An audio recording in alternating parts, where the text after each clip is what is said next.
In the war that was, Robb Stark marches west into the Westerlands. He wins every battle on the field and loses the war in a castle. Stannis Baratheon sails to the Blackwater and breaks against Wildfire and Tyrell lances, and King's Landing remains in Lannister hands. But there is another version of the war, one where the young wolf turns south instead of west, where 20,000 northern swords aim at the heart of the realm, and where the boy king on the Iron Throne discovers that crowns are easier to steal than to keep. The argument lasted 3 hours. Riverlands' Great Hall was not built for war councils, it was built for feasts, for the hospitality that the Tullys extended to their bannermen during peacetime, for the ceremonies of marriage and inheritance that maintained the Riverlands' political order. The table where Robb's commanders sat had hosted Hoster Tully's wedding guests 30 years earlier. Now it hosted maps stained with wine and candle wax, and the men around it were debating whether to march into the teeth of the most powerful lord in Westeros or to nibble at his flanks from the west.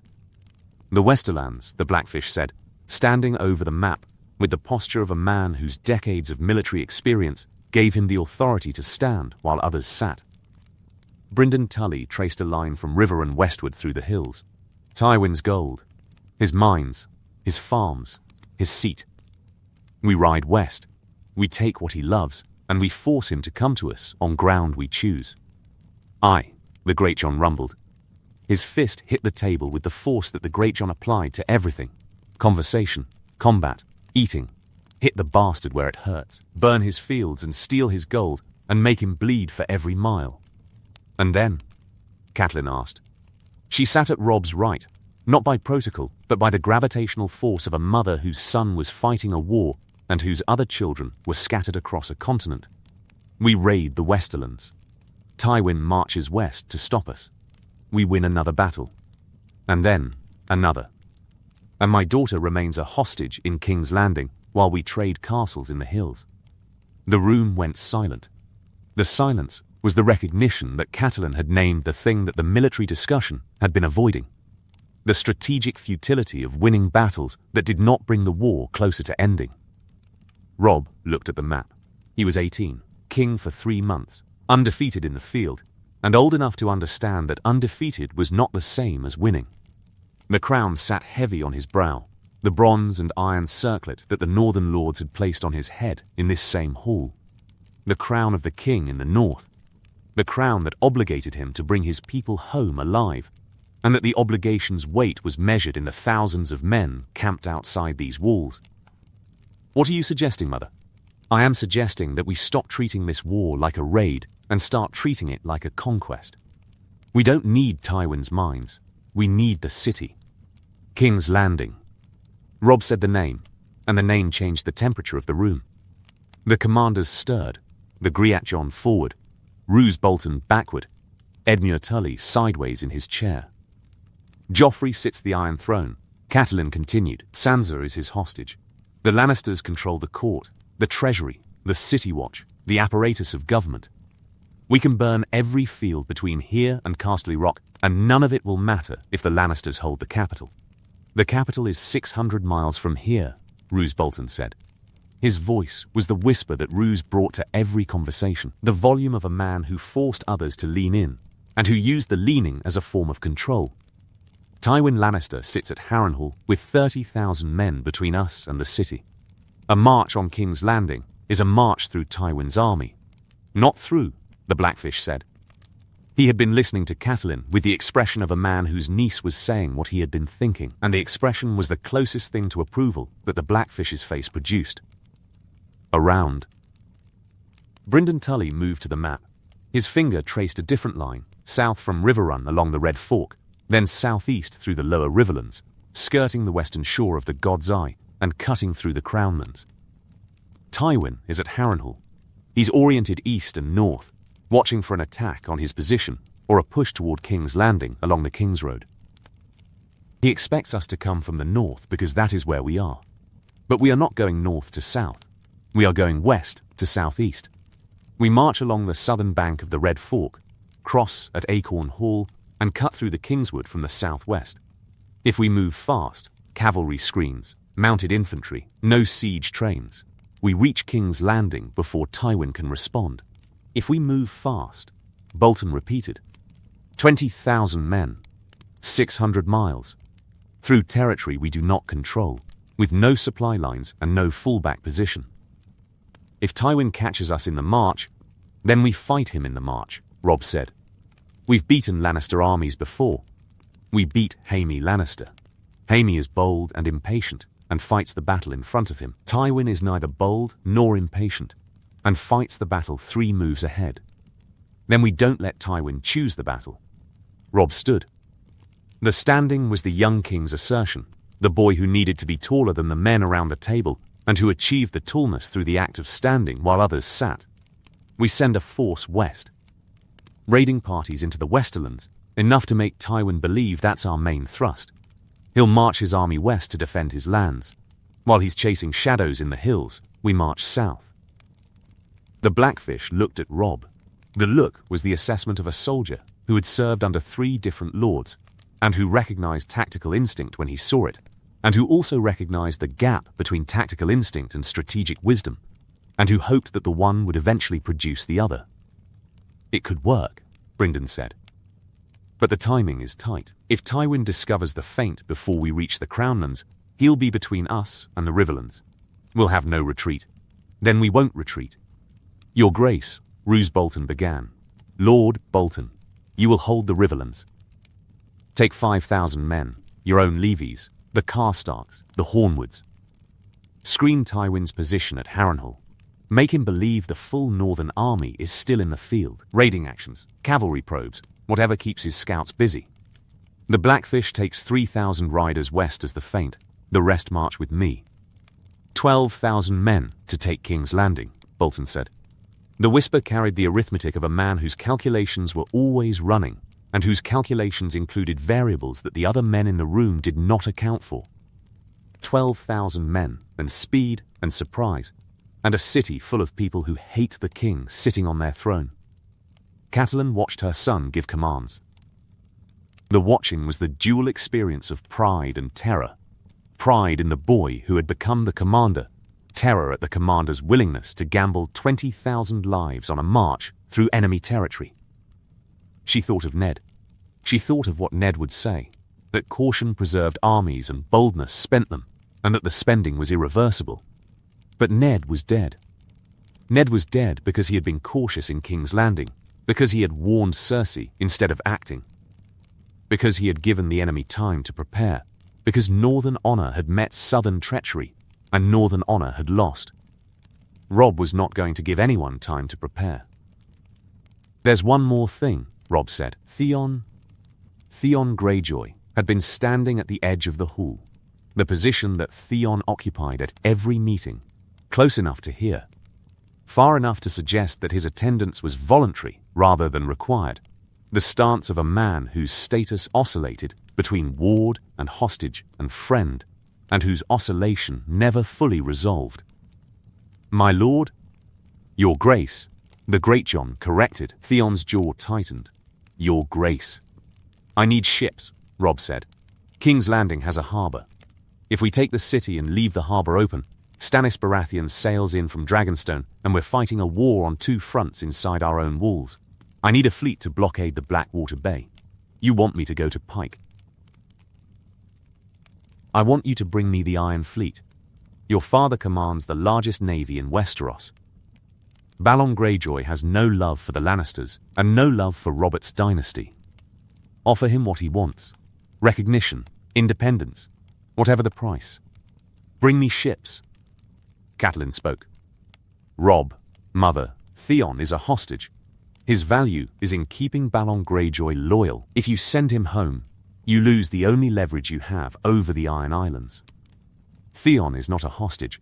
Theon is my friend. Robb looked at Theon, and the look carried a young king's faith, the belief that the friendship between boys transcended the politics between houses, and that the transcendence was durable. He'll bring me ships. I will. Theon's voice carried the conviction of a man whose conviction was split between 2 loyalties, and who believed, in this moment, that the split could be resolved in favor of both. My father will see the advantage. The Greyjoys and the Starks against the Lannisters, it's the alliance that wins the war. Catelyn said nothing more. The discipline of a woman who had made her argument and lost, and whose losing did not change the argument's validity, and whose validity would be proven or disproven in the weeks to come. The council broke at midnight. The commanders filed out into the courtyard, where torches burned against the river fog, and the sounds of 20,000 men sleeping in camps around Riverrun carried across the water. Robb stood at the window of his chamber and looked south. South, where the road led to King's Landing. South, where Sansa waited. Grey wind padded to his side. The direwolf pressed against Robb's leg. The weight of the beast was substantial now, 300 pounds of muscle and instinct. The wolf grown to the size that the wolves of the north had not been seen at since the Age of Heroes. Robb rested his hand on the wolf's head and felt the rumble in the animal's chest. Not a growl, but a vibration. The wolf's response to its master's tension. The shared nervous system between boy and beast that the bonding had produced. "We're going south, boy," Robb said. "All the way south." Grey Wind's ears flattened. The wolf did not like south. The wolf wanted the cold, the trees, the open country where the scent of prey carried for miles.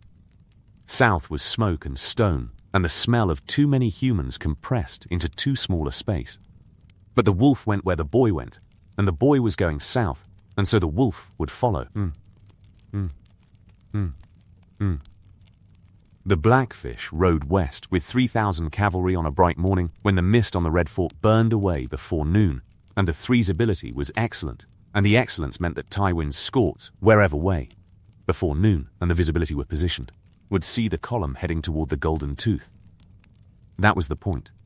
Brynden Tully understood deception, the way a maester understood letters, as a fundamental tool whose mastery was the prerequisite for all higher operations.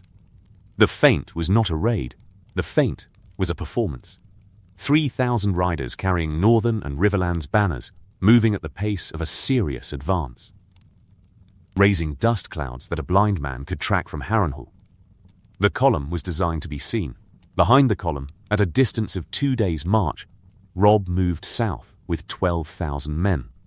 The main force travelled light. Robb had made the decision that distinguished bold commanders from cautious ones. He left his siege equipment at Riverrun. No towers, no rams, no catapults. The army carried weapons, armor, food for 2 weeks, and the expectation that the campaign would end before the food ran out. "We're marching on the most heavily fortified city in Westeros without a siege train," Edmure said. Hoster Tully's son rode beside Robb with the expression of a man whose birthright was the Riverlands, and whose Riverlands were about to be left undefended while the army marched in the opposite direction.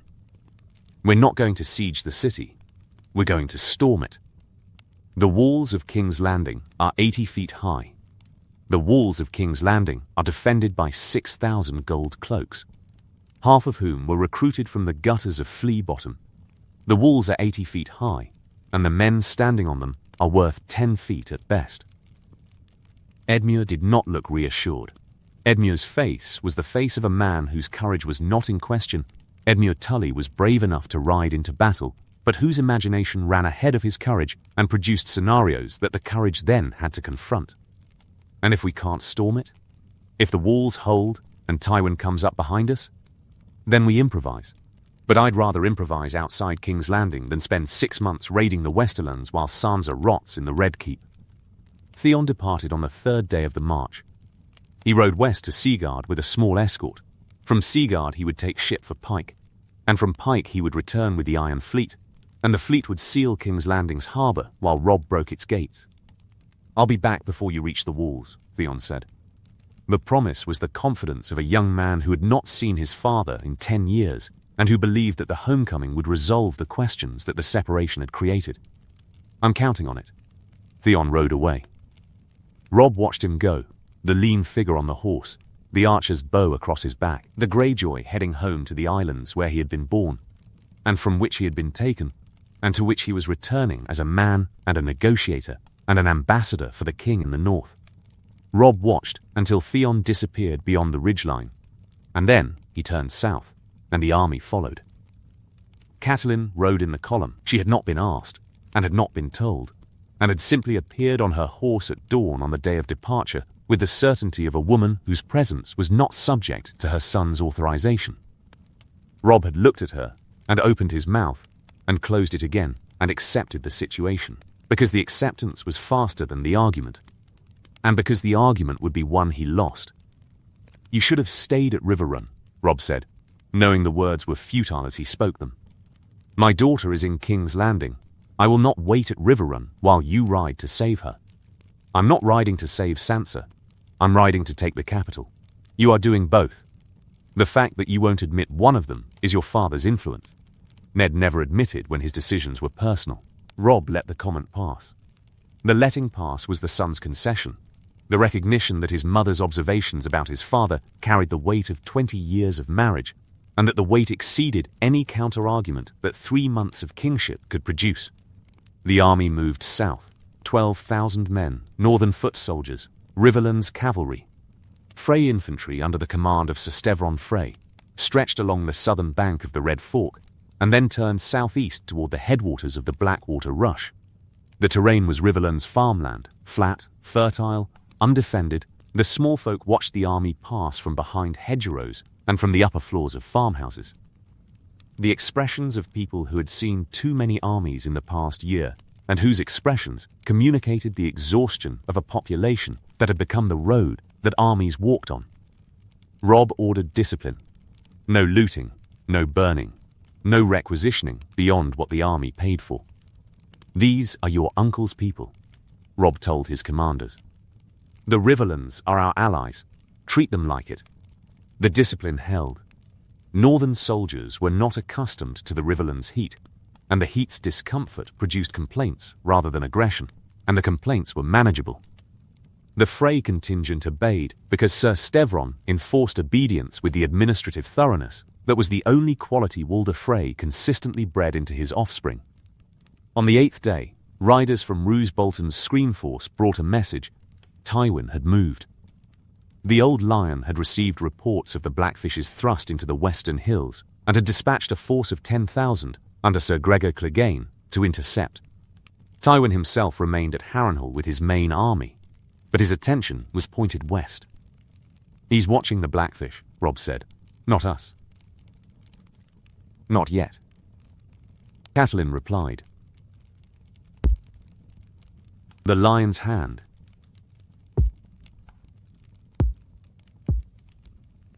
Tyrion Lannister was reading reports on wildfire production when the message arrived.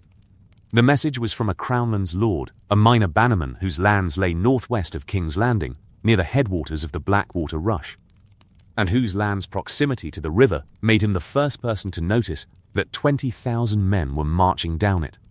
The number was wrong. The Crownlands lord, panicking, had doubled the estimate.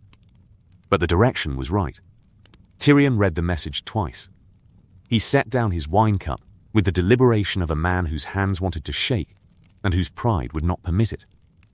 Bronn, the sellsword, appeared from behind the door, the position that Bronn maintained during Tyrion's administrative hours, the guard dog whose presence was both security and commentary. "Read this." Bronn read. Bronn was not a fast reader, but the message was short, and the content was alarming, and the alarm accelerated his literacy. "The wolf is coming south. The wolf is coming here." Tyrion stood and walked to the window that overlooked the Blackwater. The bay sparkled in the afternoon light, the water that would soon carry Stannis Baratheon's fleet, the water that Tyrion had spent weeks preparing to defend with chain and wildfire. The chain was half finished. The wildfire caches were positioned along the waterfront. The entire defense was oriented east, toward the bay, toward the expected naval assault. The north was undefended. Not undefended, the city walls extended in every direction. But the garrison, the preparations, the positioning of the gold cloaks, the wildfire, the chain, all of it faced the water. The landward walls were manned by skeleton crews of city watchmen whose combat experience was limited to beating pickpockets in Flea Bottom. "How long?" Tyrion asked. "The message is 2 days old. If they're marching fast, they're marching fast. Robb Stark doesn't know how to march slow. 4 days, maybe 5. Tyrion's mind which operated at the speed that desperation produced, began calculating. 4 days to redirect an entire city's defenses from east to north. 4 days to move wildfire caches from the waterfront to the landward gates.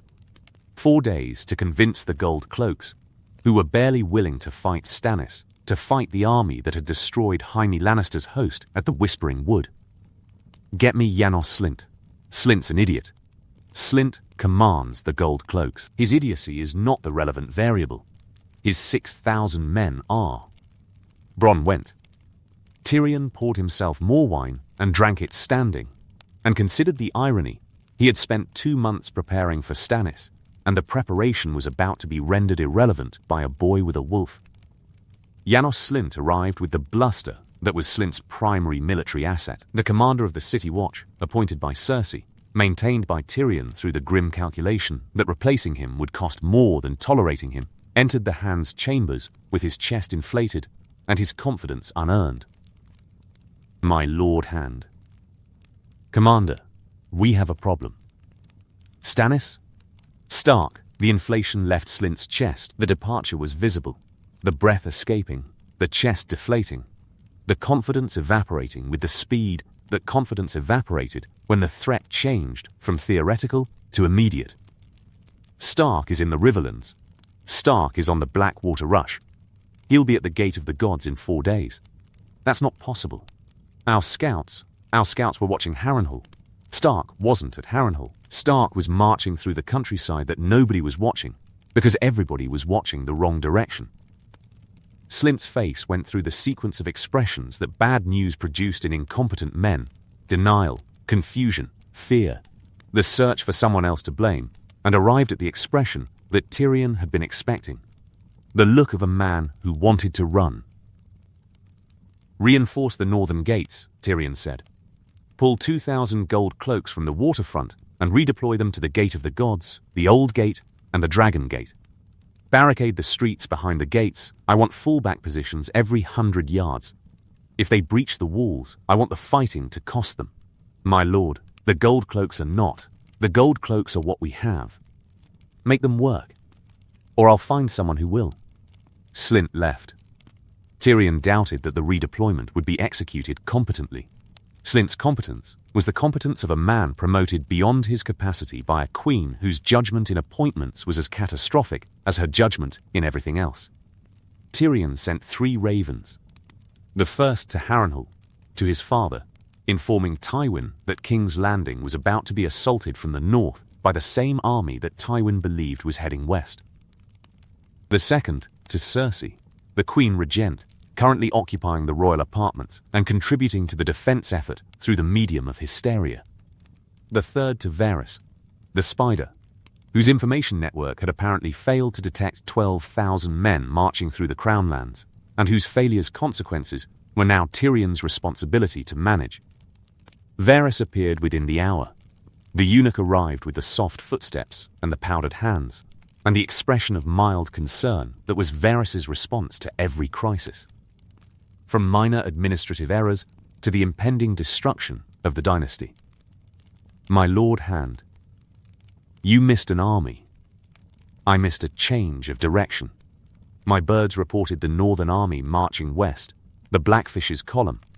The main force appears to have detached and turned south while the scouts were following the feint. Appears to have. You're telling me you were fooled by a boy of 18. I was fooled by a boy of 18, whose uncle has 40 years of military experience. The Blackfish designed the deception.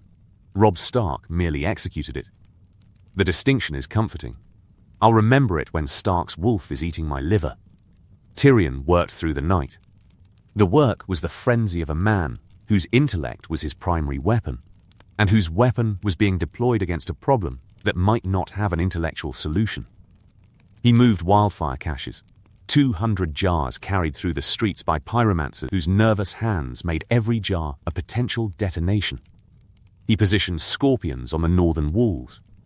He drafted militia from the guilds, armorers' apprentices, butchers' boys, anyone capable of holding a weapon pointed in the correct direction. The city knew. By morning, the city knew. The rumor spread through King's Landing with the speed that fear produced. The Stark army is coming. The Wolf Boy is at the gates. The army that killed the Kingslayer's host is marching on the city. The rumor was inaccurate and incomplete, but the inaccuracy and the incompleteness did not diminish the panic, and the panic was the enemy that Tyrion could not fight with wildfire. Joffrey's contribution to the crisis was to order the heads of traitors mounted on the walls, a standing order that Joffrey issued whenever threatened, and that the order's repetition had rendered it meaningless. The king demanded that Robb Stark's head be brought to him before the army arrived, as if decapitation at a distance were a military tactic that his commanders had merely failed to consider. The king is frightened, Varys observed. The king is an idiot. But he's our idiot, and the alternative is a Stark on the throne, and I'd rather manage an idiot than a corpse. Cersei summoned Tyrion to the royal apartments. The Queen Regent was dressed in armor, decorative armor, gold and crimson, the costume of a woman who confused the appearance of war with its practice. Her eyes were red from wine or tears or both. "Save us," she said. The demand was stripped of the usual venom. The stripping was the fear. The recognition that the walls were thin and the garrison was weak and the son she had placed on the throne was the reason the walls were being threatened. "I'm trying. Try harder. I have 6,000 gold cloaks who can barely swing a sword, 200 jars of wildfire that might explode in our own streets, and 4 days to prepare for an army that has never lost a battle. If you have suggestions, I welcome them. If you have complaints, save them for the trial." What trial? The trial that Robb Stark will conduct when he takes the city, because he will take it. Cersei, the question is not whether the gates hold. The question is what happens after they fall. Cersei's face changed. The change was the collapse of the last defense, not the city's walls, but Cersei's pretense that the walls would hold. The pretense fell, and behind it was the fear, and behind the fear was the mother, and the mother's thought was not of kingdoms or thrones or legacies, but of the boy upstairs, and the boy's siblings, and the fragility of children in a city about to be stormed. "Tommen," she said. "Myrcella, I know. Get them out, I don't care how. Ships, horses, tunnels, get them out before the wolf comes through the gate. There's no time for ships, there's no safe road, and the tunnels." Tyrion paused. The pause was the calculation of a man who was running out of options, and whose depleting options were producing the mathematical certainty that some losses could not be prevented. "I will do what I can." Tyrion left the Queen, and returned to his maps and his calculations, and the knowledge that the best defense he could mount would delay the inevitable by hours rather than days. The city was going to fall. The question, as he had told Cersei, was what came after. He began making preparations for what came after. The Gate of the Gods. Robb arrived at King's Landing on the 15th day of the march. The city materialized from the morning haze, first the Red Keep on Aegon's Hill, a distant smudge of stone and tower, and then the walls themselves, 80 feet of grey rock curving from the Blackwater Rush to the harbour.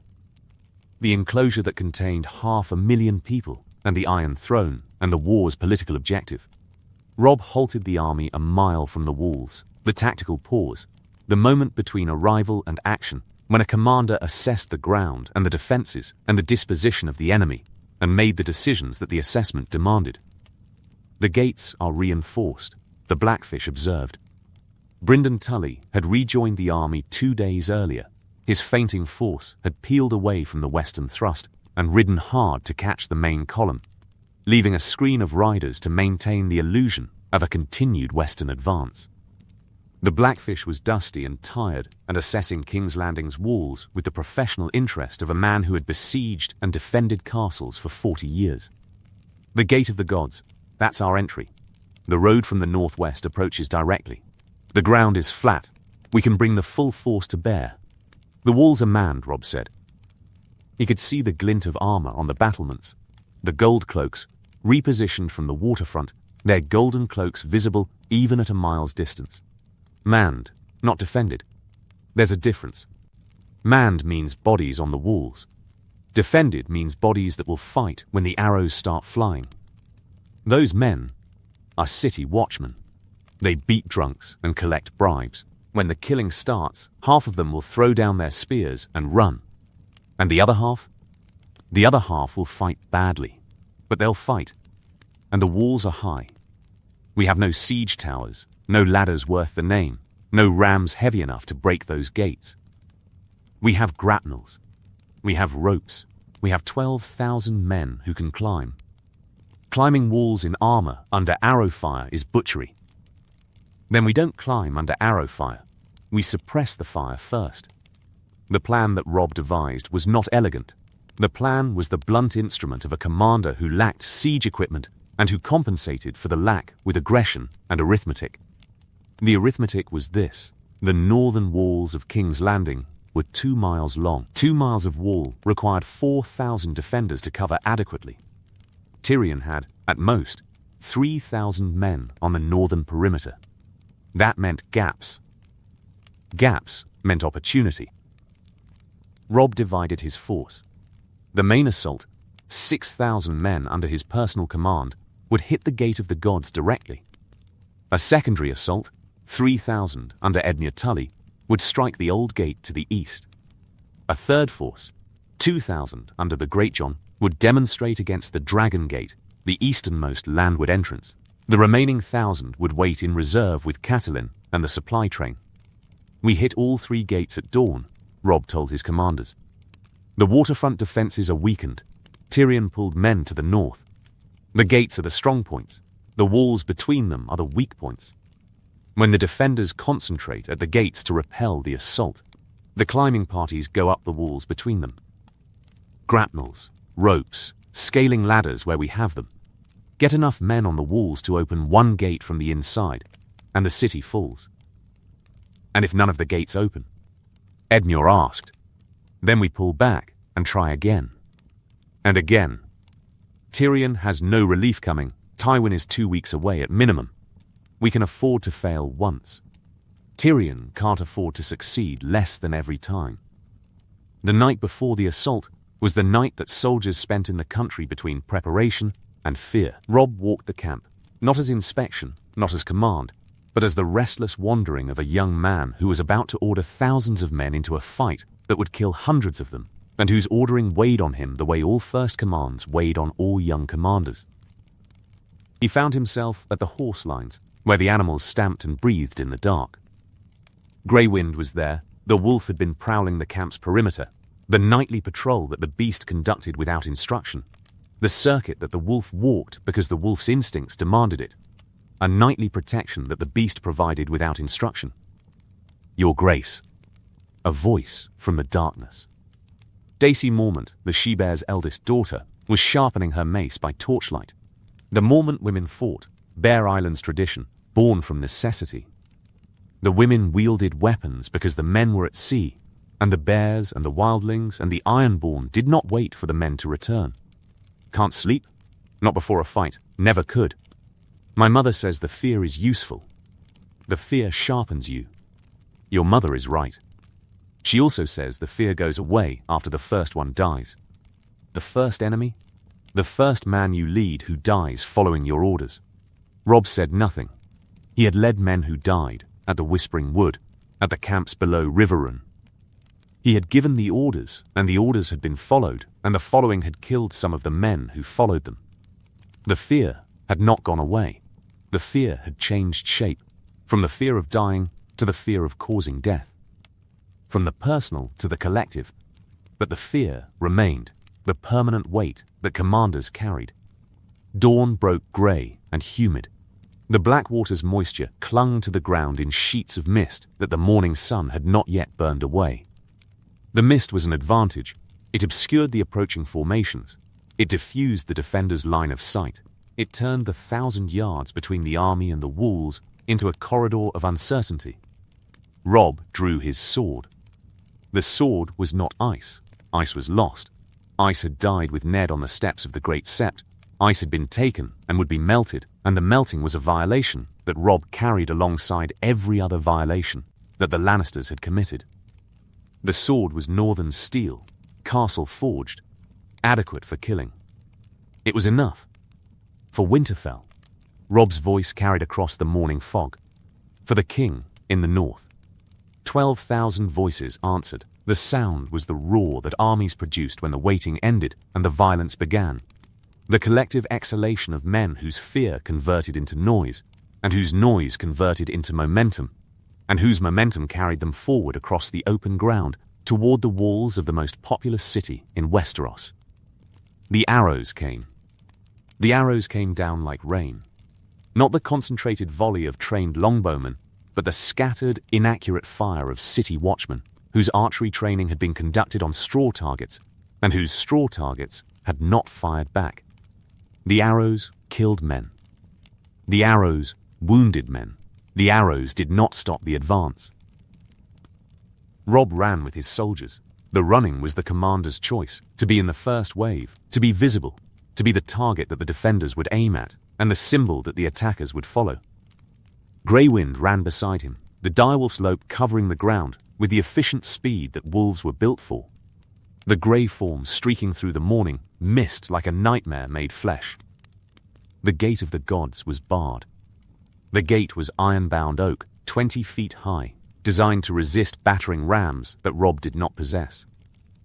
The gate was the obstacle, and the obstacle was the reason that the gate was not the actual target. The walls on either side of the gate were the target. The climbing parties hit the walls while the main assault pinned the defenders' attention at the gate. Grappling hooks flew, iron claws trailing rope, arcing over the 80-foot walls, catching on battlements and crenellations with the scraping sound that metal made on stone. Men climbed. Brutal mathematics, siege warfare without siege equipment, arm over arm, boots against wet stone. The exposure of every climbing man to every archer on the wall who chose to lean over and shoot downward. Men fell. The falling was the cost, the bodies dropping from 20 feet, 40 feet, the height converting the fall from survivable to lethal. The sounds that the bodies made when they hit the ground below. Robb watched men die on the ropes and ordered more men onto the ropes. A commander's arithmetic performed in the currency of human life. The Great John's diversion at the Dragon Gate drew defenders east. Edmure's assault at the Old Gate drew defenders west. The middle stretched thin. And then the first northern soldier reached the top. He was a Cerwyn man, a soldier whose name the chronicles would not record and whose anonymity did not diminish the accomplishment. He pulled himself over the battlement, rolled onto the walkway, and killed the gold cloak, who was too startled to react. 3 more northerners followed. 10, 20. The trickle became a stream as the defenders on that section of wall realized they were being flanked from above, and the realization produced hesitation, and the hesitation produced gaps, and the gaps filled with northern swords. The fighting on the walls was close and vicious. The gold cloaks fought. The Blackfish had been wrong about half of them running. More than half fought, because the alternative was being pushed off an 80-foot wall by men who had just climbed it, and whose climbing had not improved their temperament. But the gold cloaks fought as individuals, each man defending his section of battlement, while the northerners fought as a unit, advancing along the wall in groups of 5 and 10, clearing the defenders from the battlements with the systematic violence that military training produced. The gate opened from inside. A Mormont soldier, one of Maiji's men, a Bear Islander whose size and strength had gotten him up the wall faster than most, fought his way down the interior stairs. Killed 3 gold cloaks at the gate mechanism, and through the bar. The gates swung open. Robb's main force poured through. King's Landing's streets had been designed by accident rather than architecture. The city had grown organically over 300 years, the roads following the paths that foot traffic and commerce had worn. The alleys and avenues and dead ends, creating a labyrinth that favored the defender. Tyrion had positioned barricades, overturned carts, stacked barrels, furniture dragged from nearby buildings across the major thoroughfares. The barricades slowed the advance. They did not stop it. 12,000 men compressed into the city's streets produced a pressure that barricades could redirect, but not contain. The fighting moved from gate to avenue to intersection, the Northern Army pushing south toward the Red Keep on Aegon's Hill, the gold cloaks falling back in the disciplined retreat that Tyrion had prepared, and that the retreat's discipline was the single competent element of a defense that was being overwhelmed by numbers. Robb fought through the streets. His sword took 3 men in the first hour, gold cloaks who stood at barricades and died at barricades, and whose dying was the individual tragedy that mass combat produced in quantities that the mind could not process. Grey wind killed more. The direwolf was loose in the streets of King's Landing, and the wolf's presence was the weapon that no barricade could stop, and no defender could face without the terror that 300 pounds of direwolf produced in men who had never seen a wolf larger than a dog. The riots started at noon.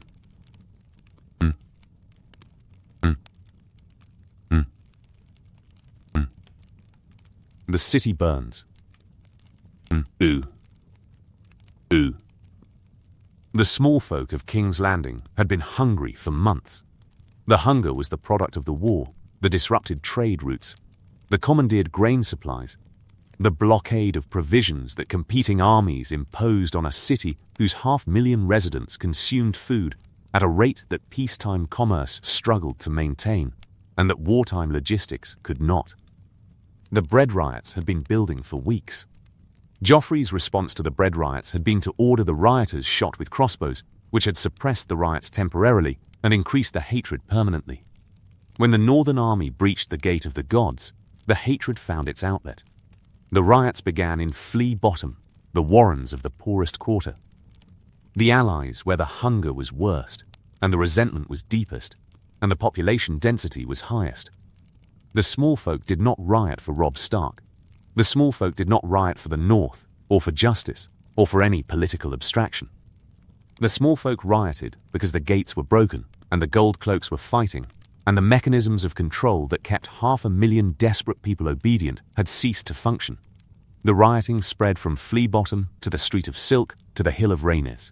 The mob, not an army, not an organized force, but a mass of hungry, angry people whose mass produced its own momentum, surged through the city, looting shops, breaking into granaries, overwhelming the gold cloaks, who were already overwhelmed by the northern assault. The convergence of the riot and the battle turned King's Landing into a catastrophe. Robb's soldiers, pushing south through the streets, encountered not just gold cloaks, but mobs of civilians, some fleeing the fighting, some joining it, some simply caught in the current that the chaos produced. The soldiers could not distinguish rioters from civilians from enemies. The fighting became indiscriminate in places where the indiscrimination was not ordered, but could not be prevented. Robb saw it. Robb rode through streets where buildings burned and bodies lay in gutters, and the sounds of a city tearing itself apart carried from every direction. The sight was the education, the young king learning what the songs did not teach about conquest, the lesson that every city that was taken by force taught the men who took it. Stop the burning, Robb shouted at his commanders. Pull the men back from the civilian areas.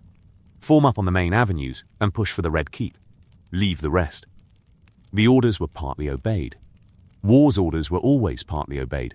The gap between command and execution widened in proportion to the chaos that the command was trying to manage. Northern soldiers who had been disciplined on the march became less disciplined when the march ended, and the fighting began, and the fighting's proximity to lootable wealth reduced the discipline further.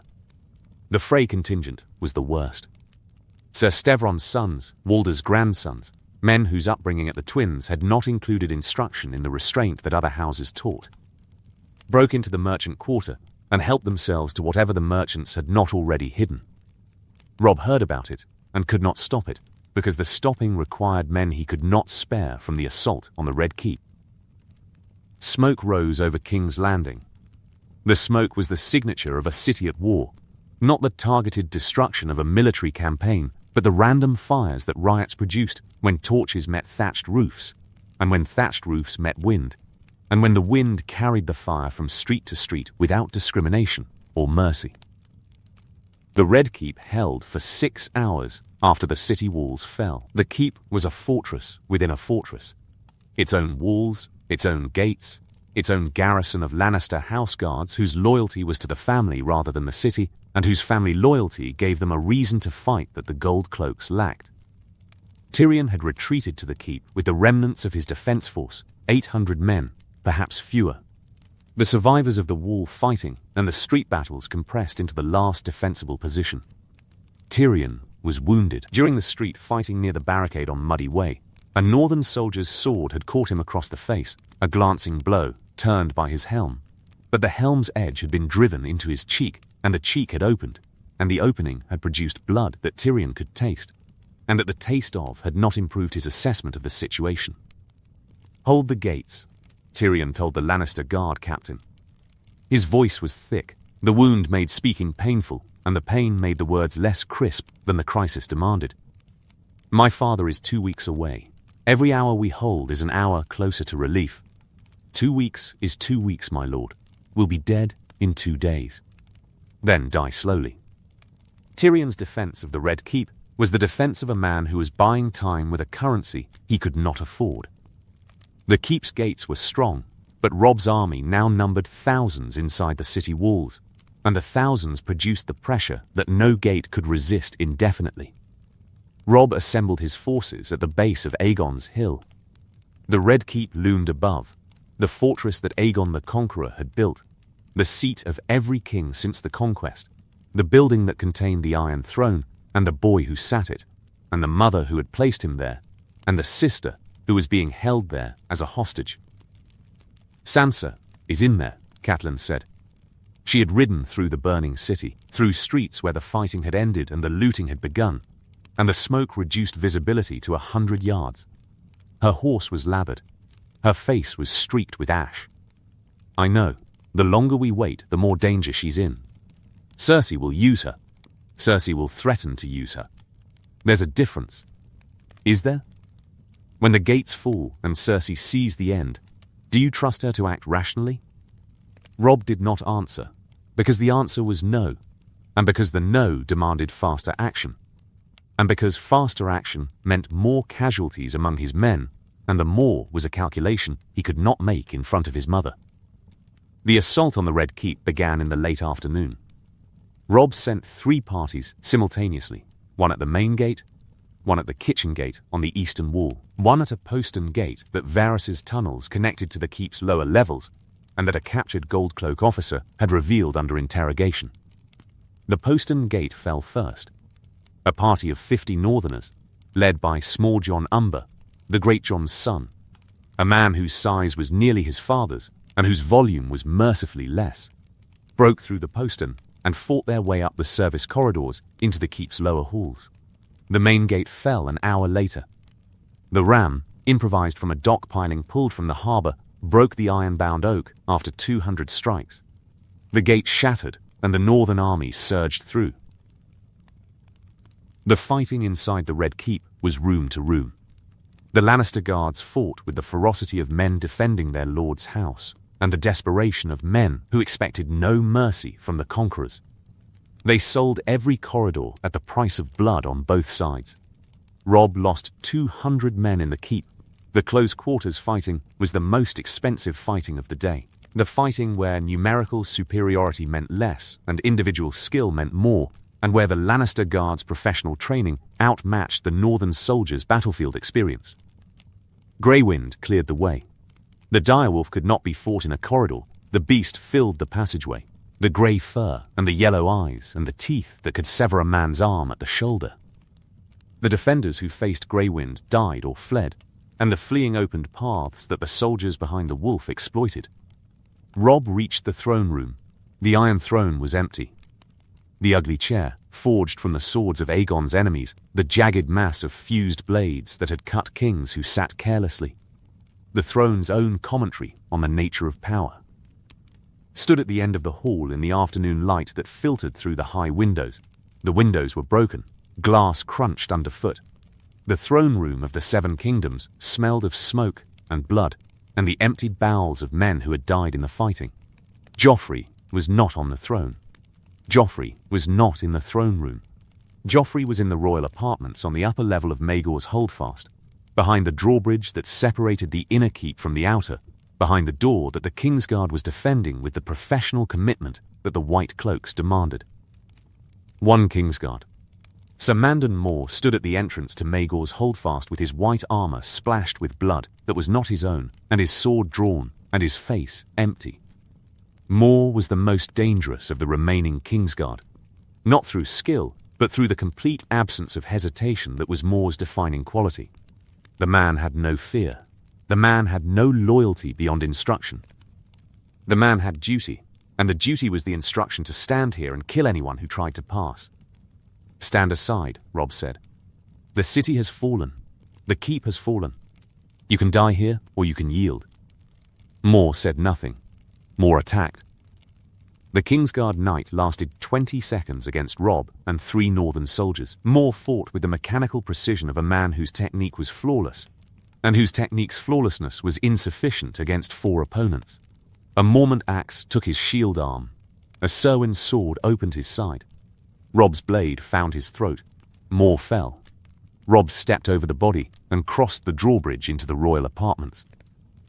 "Huh. The boy king. Huh. Huh.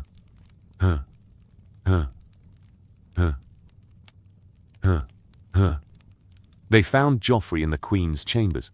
The boy king was wearing armor that he had never worn in battle, gilded plate, the Baratheon stag, the Lannister lion quartered on the breastplate.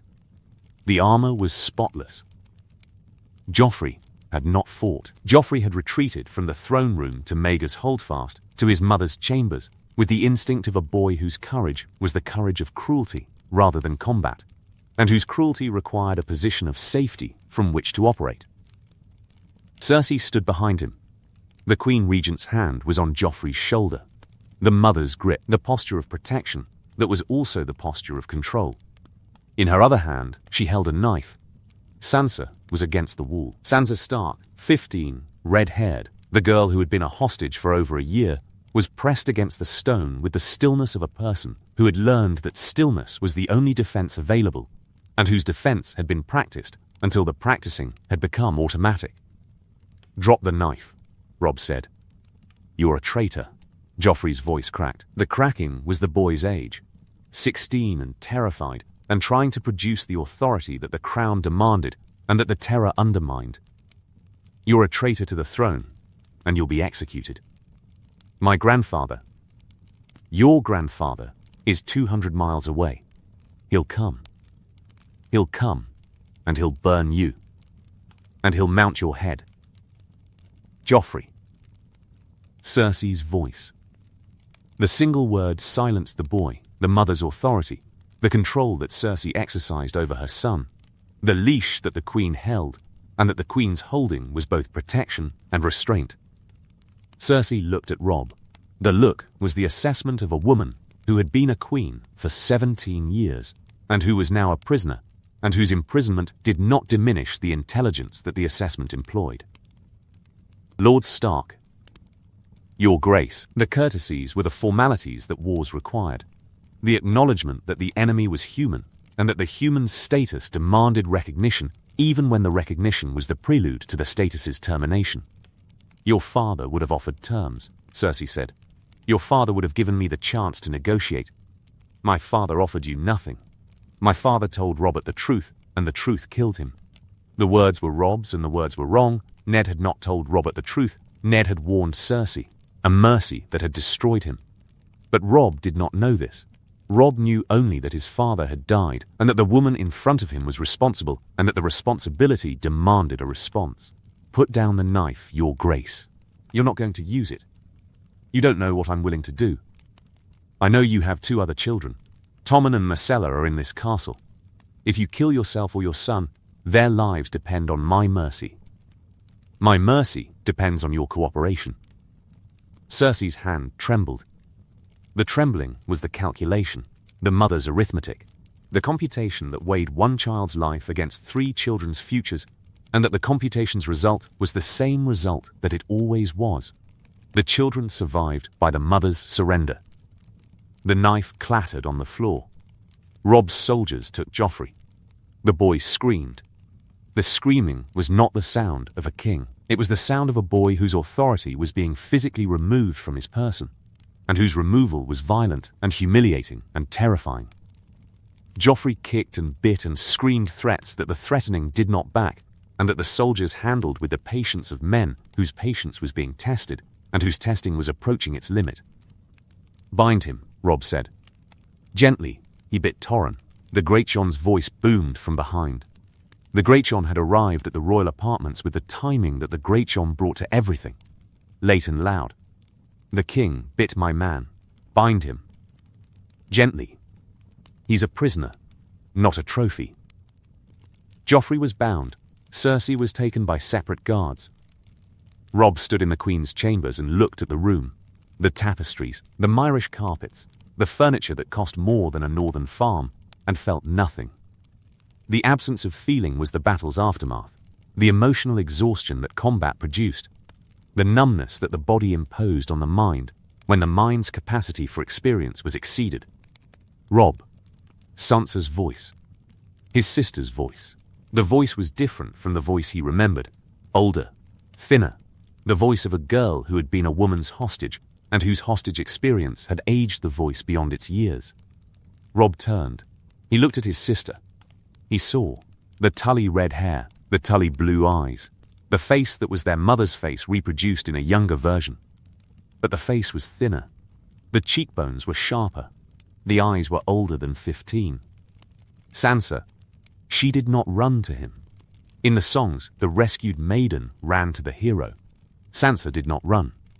Sansa walked forward with the measured steps of a person who had learned to control every movement, because uncontrolled movement drew attention, and attention drew punishment. She reached Robb and stopped a foot away and stood and said nothing. Robb closed the distance. The embrace was his, the brother's arms around the sister, the grip that was protection and apology and grief compressed into the physical act of holding.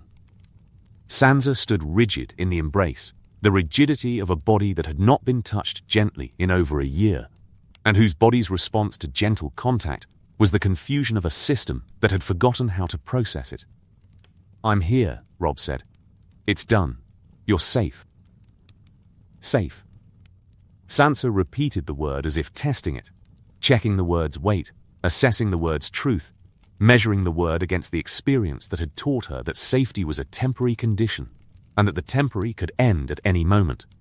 "Where's Arya?" The question hit Robb harder than any sword in the battle. The question was the reminder, the sister he had not saved, the sister whose location he did not know, the absence that the presence of one sister made more painful. "I don't know." Sansa nodded. The nod was the acceptance of a girl who had learnt to accept bad news without visible reaction, because visible reactions were exploited by people whose exploitation was the daily currency of life in King's Landing. Catelyn arrived at the chambers. The mother saw the daughter, and the daughter saw the mother, and the seeing produced the reaction that Robb's arrival had not. Sansa's composure broke. The break was sudden and complete, the collapse of the structure that Sansa had built to survive her captivity. The walls falling inward, because the person who had been inside the walls before the walls were built had arrived, and the person's arrival made the walls unnecessary. Sansa cried. The crying was the sound that Robb would remember longer than any sound from the battle, the sound of his sister's accumulated pain finding its release in the arms of the woman whose arms were the only arms that Sansa trusted, and whose trust had survived everything that King's Landing had done to undermine it. Catelyn held her daughter, and wept without sound, and stroked the red hair, and whispered words that were not audible, and that the inaudibility was deliberate because the words were for Sansa, and Sansa alone, and the world, had taken enough from Sansa without taking her mother's private. Comfort as well. Robb left the room, a son's discretion, the young king understanding that this moment belonged to his mother and his sister, and that his presence, however welcome, brought the commander into a scene that required the civilian. He walked to the throne room. He stood before the Iron Throne and looked at it, the ugly chair, the fused swords, the monument to conquest and violence, and the dynasty that had built it with dragonfire, and that the dragonfire's absence had not diminished. The throne was his if he wanted it. He was standing in the throne room of the Seven Kingdoms with 12,000 soldiers in the streets, and the previous king in chains, and the previous dynasty's authority shattered. He did not sit. "Not mine," Robb said. He was speaking to Grey Wind, who was sitting at the base of the throne platform with the tongue-lolling expression of a wolf whose day had included a great deal of exercise. and whose exercise's conclusion had produced a profound contentment. The throne was not his. The North was his. The Riverlands were his, through alliance and through the obligations that his mother's family and his own victories had created. But the Iron Throne, the Seven Kingdoms, the unified realm, the political entity that Aegon had forged, was not his ambition and was not his right, and the distinction between what he had taken and what he would keep was the distinction that would define the next stage of the war. Tyrion Lannister was brought before Robb an hour later. The prisoner was a mess. The wound on Tyrion's face had been bandaged, badly, the wrapping already soaked through, and the dwarf walked with the careful steps of a man whose body had been through violence that the body had not been designed for. 2 northern soldiers held his arms, which was unnecessary. Tyrion was neither armed nor capable of escape. Their grip a performance of control rather than its practice. Lord Tyrion, your grace.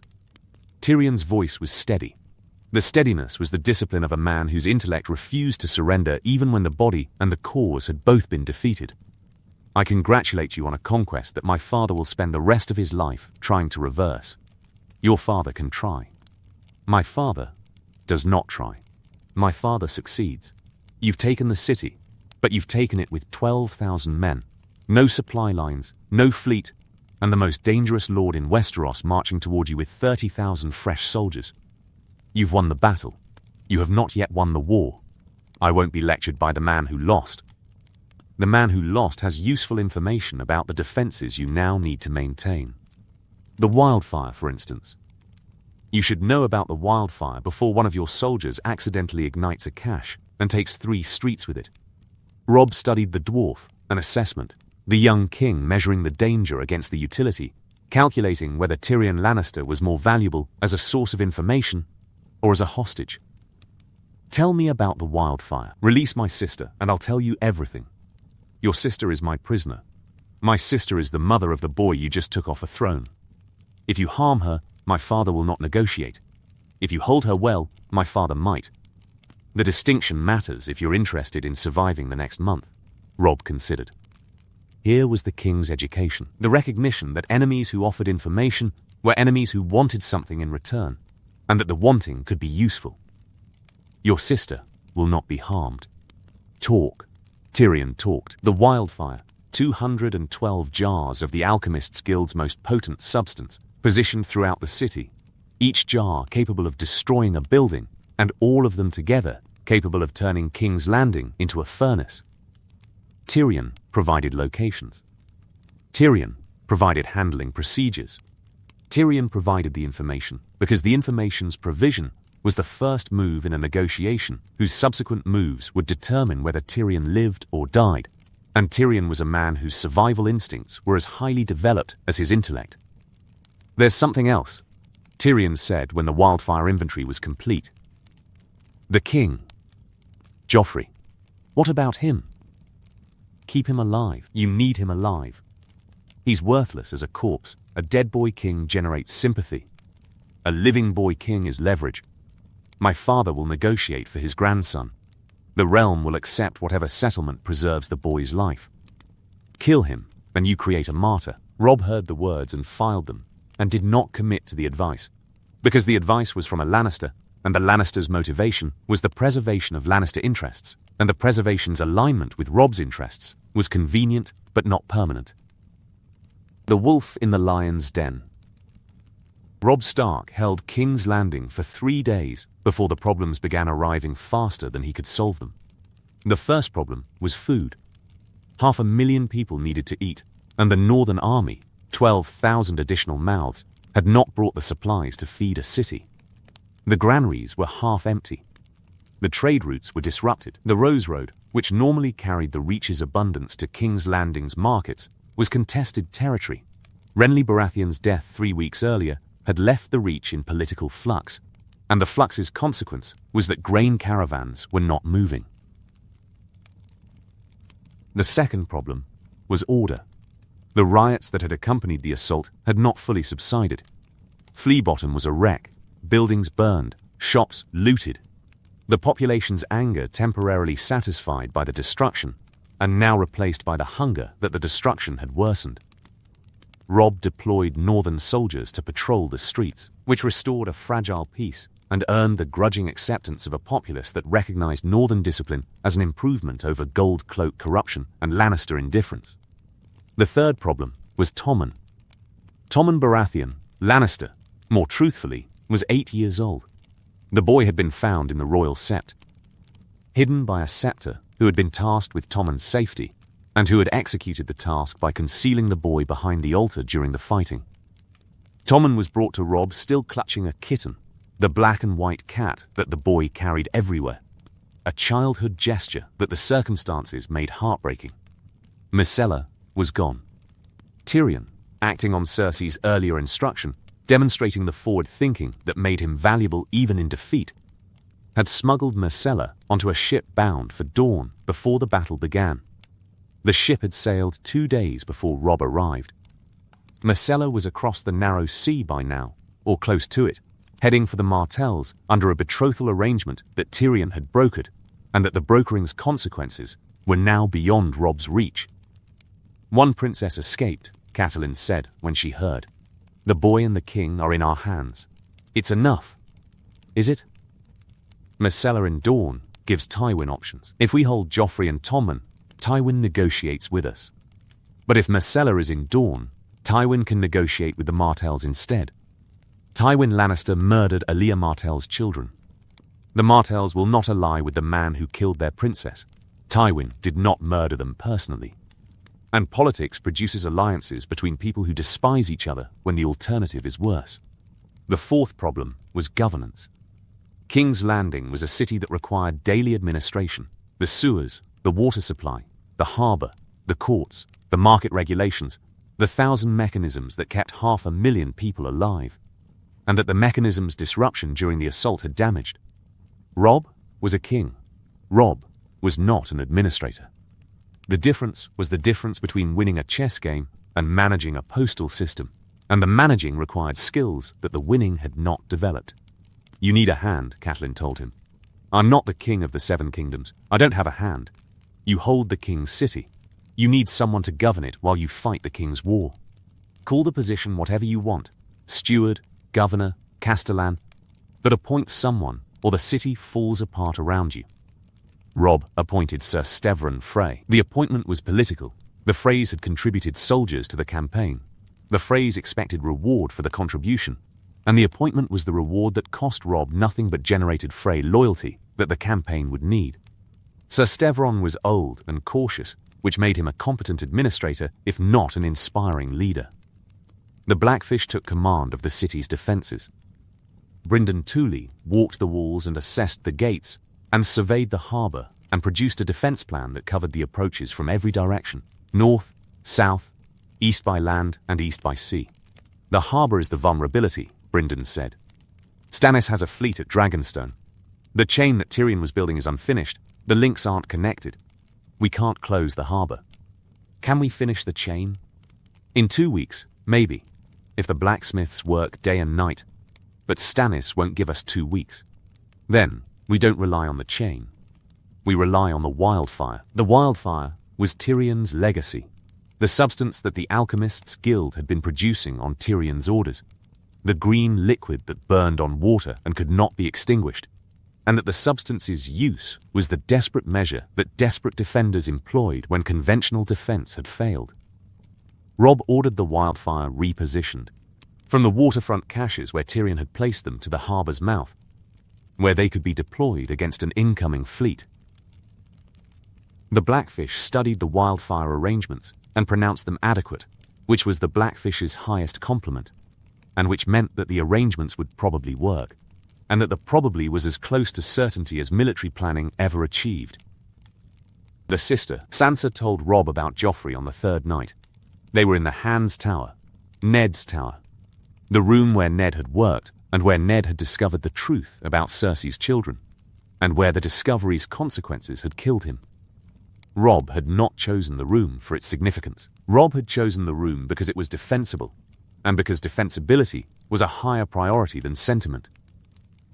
Sansa sat in the chair that had been their father's chair. The sitting was the unconscious occupation of a dead man's space, and the occupation carried a weight that neither sibling acknowledged, because the acknowledgement would have required confronting the absence, and the absence was too large for a conversation that was already carrying too much. He made me look at father's head. Robb stopped moving. He had been pacing, the young king's restlessness, the body's need for motion while the mind processed information. He went still. Some information could not be processed while moving. He took me to the walls and showed me. Father's head on a spike. He made me look at it and told me that he'd put your head up next to it. Sansa, there's more. He had Sir Meryn beat me when you won at Oxcross, when you won at the camps. Every time you won a battle, Joffrey had a Kingsguard beat me, not himself. He never did it himself. He had someone else do it while he watched. Robb's hand found the pommel of his sword. The finding was involuntary, the hand moving toward the weapon in response to information that the mind processed as a threat that required a violent response. The threat was past, the violence unnecessary, but the hand's reflex was faster than the mind's assessment. Where is Meryn Trant? Dead. He died in the fighting. Good. Robb, listen to me. Joffrey is dangerous, not because he's strong. He's weak. He's cruel, and he's cowardly, and he's weak. But he's dangerous because he believes he's the king. He believes it with everything he has. If you keep him alive, he will find someone to believe it with him, and that someone will become your enemy. Robb listened to his sister's assessment and heard, beneath the words, the intelligence that captivity had sharpened. Sansa had entered King's Landing as a girl who believed in songs and chivalry. Sansa was speaking to him now as a woman who understood power and its mechanisms and the mechanism's operation, and whose understanding was the education that cruelty had provided, and that the provision's cost was visible in the eyes that were too old for the face they occupied. What do you suggest? I don't know. Tyrion told you to keep him alive. Tyrion is right. A dead Joffrey makes a martyr, but a living Joffrey makes a rallying point. Every lord who wants to oppose you will use Joffrey's captivity as justification. You sound like you've been studying at court. I've been surviving at court. The studying happens automatically when the alternative is being hit. Robb sat down across from his sister. He sat in the chair where Jon Arryn had sat, where Ned had sat, where every hand of the king had sat while contemplating the impossible task of governing a continent from a chair that was always too close to a throne. I'm going to offer Stannis the Iron Throne, Robb said, in exchange for northern independence and the independence of the Riverlands. Stannis gets the 6 kingdoms. I get the north. The war ends. Stannis won't accept independence for the north. He has to. He can't take King's Landing from me without a fight he can't afford. Stannis Baratheon will fight a war he can't afford rather than accept a kingdom that's smaller than the one he claims. You don't know him. I've been watching these people for a year. Stannis is not a man who compromises. Then we negotiate until he does. You can't negotiate with a man who believes the gods are on his side. Stannis has a red priestess. She tells him he's chosen by her god to rule. You're not just fighting Stannis's claim. You're fighting his religion. Robb absorbed this. The recognition that Sansa's intelligence about the court's personalities was more current and more accurate than anything his own spies had provided. The recognition produced both gratitude and discomfort. Gratitude for the information, discomfort at the source of the expertise. Who else? Who else at court should I know about? Varys, the eunuch. He survived every change of power from Aerys to Robert to Joffrey. He'll survive yours. Where is Varys? I don't know. Nobody knows where Varys is. That's how Varys survives. Varys had disappeared during the assault. The Spider's tunnel network, the secret passages that honeycombed the Red Keep, the tunnels that Varys used to move through the castle unseen, had provided the escape route that Varys always maintained, and that the maintenance was the first principle of the Spider's survival strategy. Varys was gone. Varys was somewhere in the city, or beneath the city, or beyond the city. watching and waiting and calculating, the master of information, whose information was his currency, and whose currency's value increased when the political landscape changed, and the change demanded new assessments. The Stag's Shadow. Stannis Baratheon received the news on Dragonstone. The news arrived by Raven from a Crownlands lord, not the same lord who had warned Tyrion, but a lord whose opportunism drove him to report to every potential king simultaneously, and whose simultaneous reporting was the political survival strategy that the Crownlands' geographic vulnerability demanded. King's Landing has fallen to Robb Stark. The king in the north holds the Red Keep. Joffrey is his prisoner. Stannis read the message in his solar, alone. The aloneness was deliberate. Stannis processed bad news without an audience, because an audience required a performance of composure that consumed energy better spent on the response. He read the message 3 times. He set it on the desk. He stood and walked to the window that overlooked the harbour where his fleet was assembling. The ships that would carry his army to the Blackwater. The fleet that would deliver his claim to the Iron Throne. The armada that had been rendered irrelevant by a boy with a direwolf. Stannis's fleet was ready. The ships were provisioned. The soldiers embarked. The tides favourable. He had spent months preparing. The careful, methodical preparation that was Stannis's nature. The meticulous attention to detail that distinguished Stannis from Robert, and that the distinction was usually Stannis's advantage. But the advantage of preparation was neutralised by the advantage of speed. And Robb Stark had been faster. My lord. Davos Seaworth appeared at the door. The Onion Knight's face showed the news. Davos had read the Raven first. As Davos always read the Ravens, the former smuggler whose loyalty to Stannis was matched by his willingness to bear bad news that others avoided. You've read it. I have. Thoughts? Davos entered the solar and closed the door. The privacy that honest counsel required, the barrier between Stannis and Davos's conversation, and the court that would misinterpret the conversation's content. The war has changed. We were preparing to take King's Landing from the Lannisters. The Lannisters no longer hold it. The city is mine by right. It matters not who holds it. A thief who steals from another thief is still a thief. Robb Stark might dispute the word thief, my lord. He'd call himself a conqueror without a claim. The Starks have no blood tie to the Iron Throne. The boy's father served my brother. The boy's rebellion was against my brother's successors. If the successors are illegitimate, which they are, then the throne passes to me, not to the lord of a northern province. All true, my lord. But the boy holds the walls. The distinction between legal right and physical possession was the distinction that Stannis spent the next 3 hours grinding against. Melisandre was summoned. The Red Priestess arrived in the solar with the fire in her eyes that Melisandre always carried, and that the fire's presence was either divine inspiration or madness, depending on whether you believed in R'hllor. The Lord of Light shows me flames, Melisandre said. And in the flames I see a city, and in the city I see a wolf. I can see a wolf without flames. The wolf is in King's Landing. How do I remove it? The wolf is not the enemy, my king. The wolf holds the city against the lion. Let the wolf weaken the lion, and then the stag claims what remains. You're telling me to wait. I'm telling you that the war has 3 sides, and 2 of them are about to fight each other. The third side watches. The third side wins.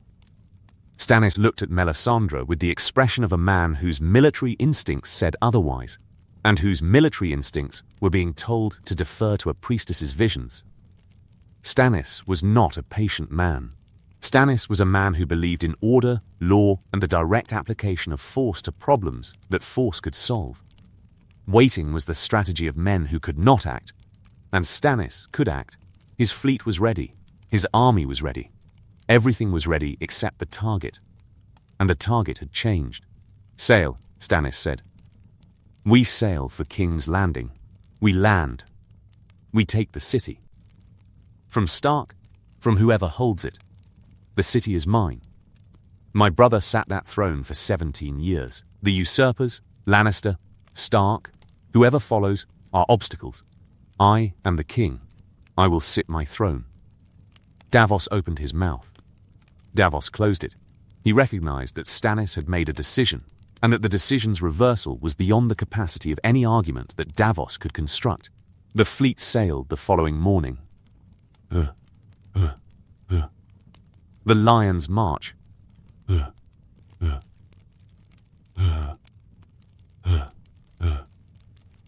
Tywin Lannister received the news at Harrenhal.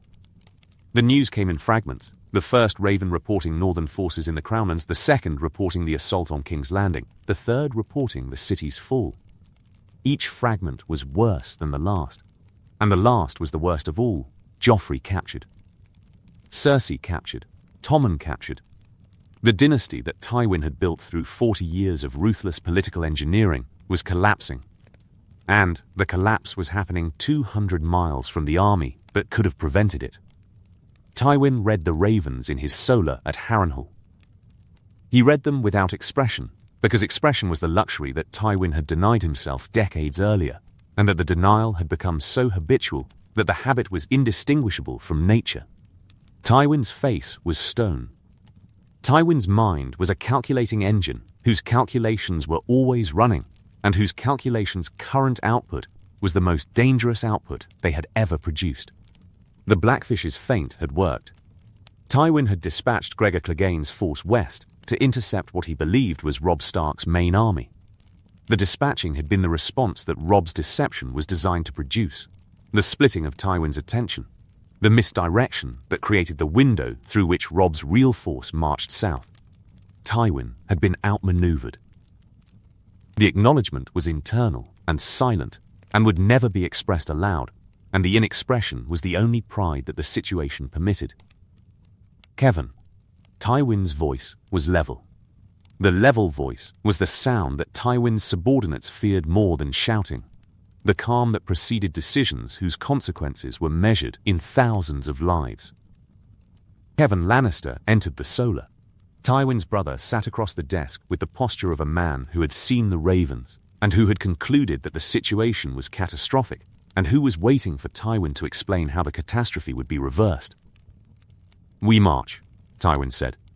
"Tomorrow, the full army. South, we march on King's Landing. Stark holds the walls. The garrison is 12,000 northern soldiers. A siege takes months. I am not going to siege my own capital. I am going to take it." How? Tywin did not answer the how. The how was the problem that the march would solve, the problem that could not be solved at Harrenhal, 200 miles from the gates, and that the distance's reduction was the first necessary step. Tywin operated on the principle that positioning preceded planning, and that the planning was best conducted in proximity to the problem. Send ravens to the Reach. Lord Tyrell's army, what remains of Renly's host, is at Bitterbridge. Offer Mace Tyrell what he wants. What does Mace Tyrell want? His daughter on a throne. Tell him Joffrey will marry Margaery upon his restoration. The Tyrells get their queen. We get 50,000 soldiers. Joffrey is a prisoner. Joffrey is a prisoner whose freedom can be negotiated or purchased or taken. The boy's current situation is temporary. His marriage prospects are not. Kevin absorbed this, a subordinate's function, processing the commander's orders, transforming strategic vision into operational action.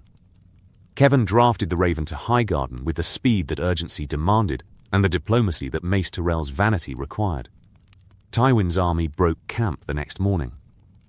25,000 men, Lannister infantry, Crownlands cavalry, the auxiliary forces from the Westerlands lords who had marched east with Tywin, moved south from Harrenhal along the King's Road.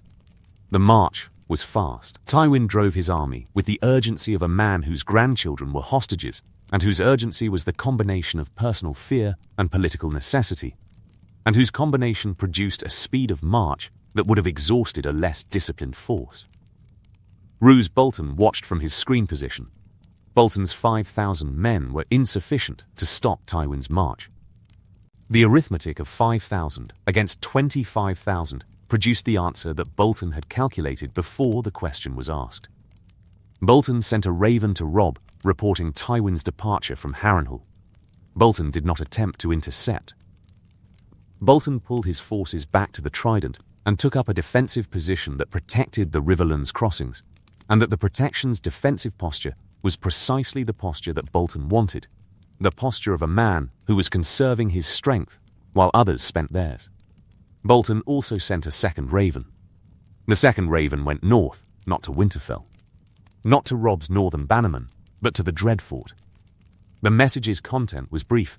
The message's brevity concealed a significance that would not become apparent for weeks. The Iron Price. Theon Greyjoy arrived at Pike on the same day that Robb received news of Tywin's march. Pike was as Theon remembered it, and as Theon did not remember it, the towers connected by rope bridges, the salt spray, the grey stone rising from the grey sea, the fortress that was more weather than architecture. Theon remembered the shape of the island. He did not remember the coldness that the island produced, not the temperature but the emotional register. The bleakness that Pike imposed on its inhabitants, and that the inhabitants absorbed until the bleakness became their baseline and everything warmer, seemed like weakness. Balon Greyjoy received his son in the Great Hall. The reception was not the homecoming that Theon had rehearsed during the voyage, the embrace, the recognition. The father welcoming the son who had been taken as a child and returned as a man. The reception was an inspection. Balon looked at Theon the way a buyer looked at a horse, assessing muscle, evaluating posture, checking teeth. You dress like a Greenlander. I come from the Greenlanders with an offer from the Stark boy. The boy who keeps my son as a pet and sends the pet home with a message tied to its collar. An alliance. Robb Stark holds King's Landing. I know what Stark holds. I have my own eyes in the world. Then you know he needs a fleet. The Blackwater Bay is open. Stannis has ships at Dragonstone. Robb needs the Iron Fleet to blockade the harbour and secure the city. Balon sat on the sea-stone chair. The sitting was the king's assertion, Balon Greyjoy, king of the Iron Islands, the man who had crowned himself once and been defeated, and who had not stopped being king in his own mind despite the defeat's consequences. The Stark boy wants my ships to defend his walls.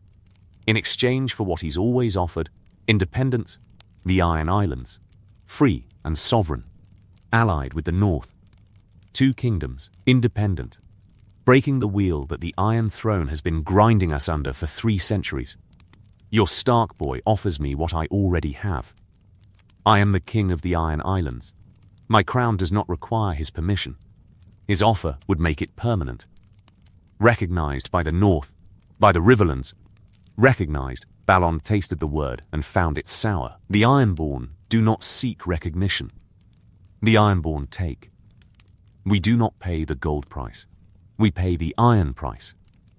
Theon heard his father's words and recognized the philosophy that had been beaten into Pike's culture over millennia, and that the beating had produced a people whose pride was inseparable from their violence, and whose violence was inseparable from their identity. The philosophy was not negotiable. The philosophy was the operating system of the Iron Islands, and Theon's offer of alliance was an application that the operating system could not run. Father, the Stark boy holds King's Landing with 12,000 men. Tywin Lannister marches south with 25,000. Stannis Baratheon sails with his fleet. The Greenlanders are going to fight each other. While they fight, the North is undefended. The words fell on Theon with the weight of a truth he should have predicted and did not.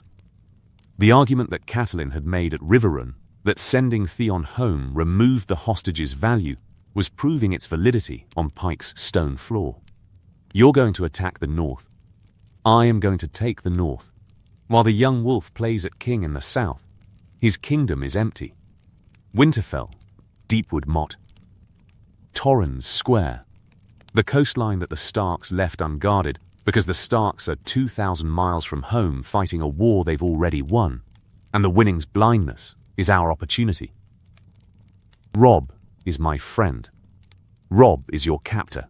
The boy who held you hostage for 10 years is not your friend.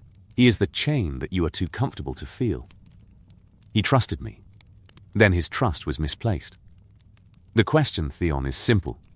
Are you a Greyjoy or a Stark's pet? Theon stood in his father's hall and felt the split, the division that had always existed, the line between the boy who had grown up at Winterfell and the boy who had been born on Pike, the two identities competing for the same body, and the competition's resolution depending on which hall he stood in. At Winterfell, he was Robb's friend. At Pike, he was Balon's heir. The two could not coexist. Theon chose Pike. The choosing was the betrayal that Catelyn had predicted, and that Robb had refused to believe possible, and that the refusal's cost was about to be measured in castles and corpses. "Tell me the plan," Theon said. His voice was flat. The flatness was the sound of a man killing the part of himself that objected, and the killing was not clean, and the uncleanliness would haunt him, but the haunting was a cost he was willing to pay, because the paying was the price of belonging, and the belonging was the thing he had. Wanted for 10 years, and the wanting was stronger than the loyalty, and the loyalty was dying on the stone floor of Pike.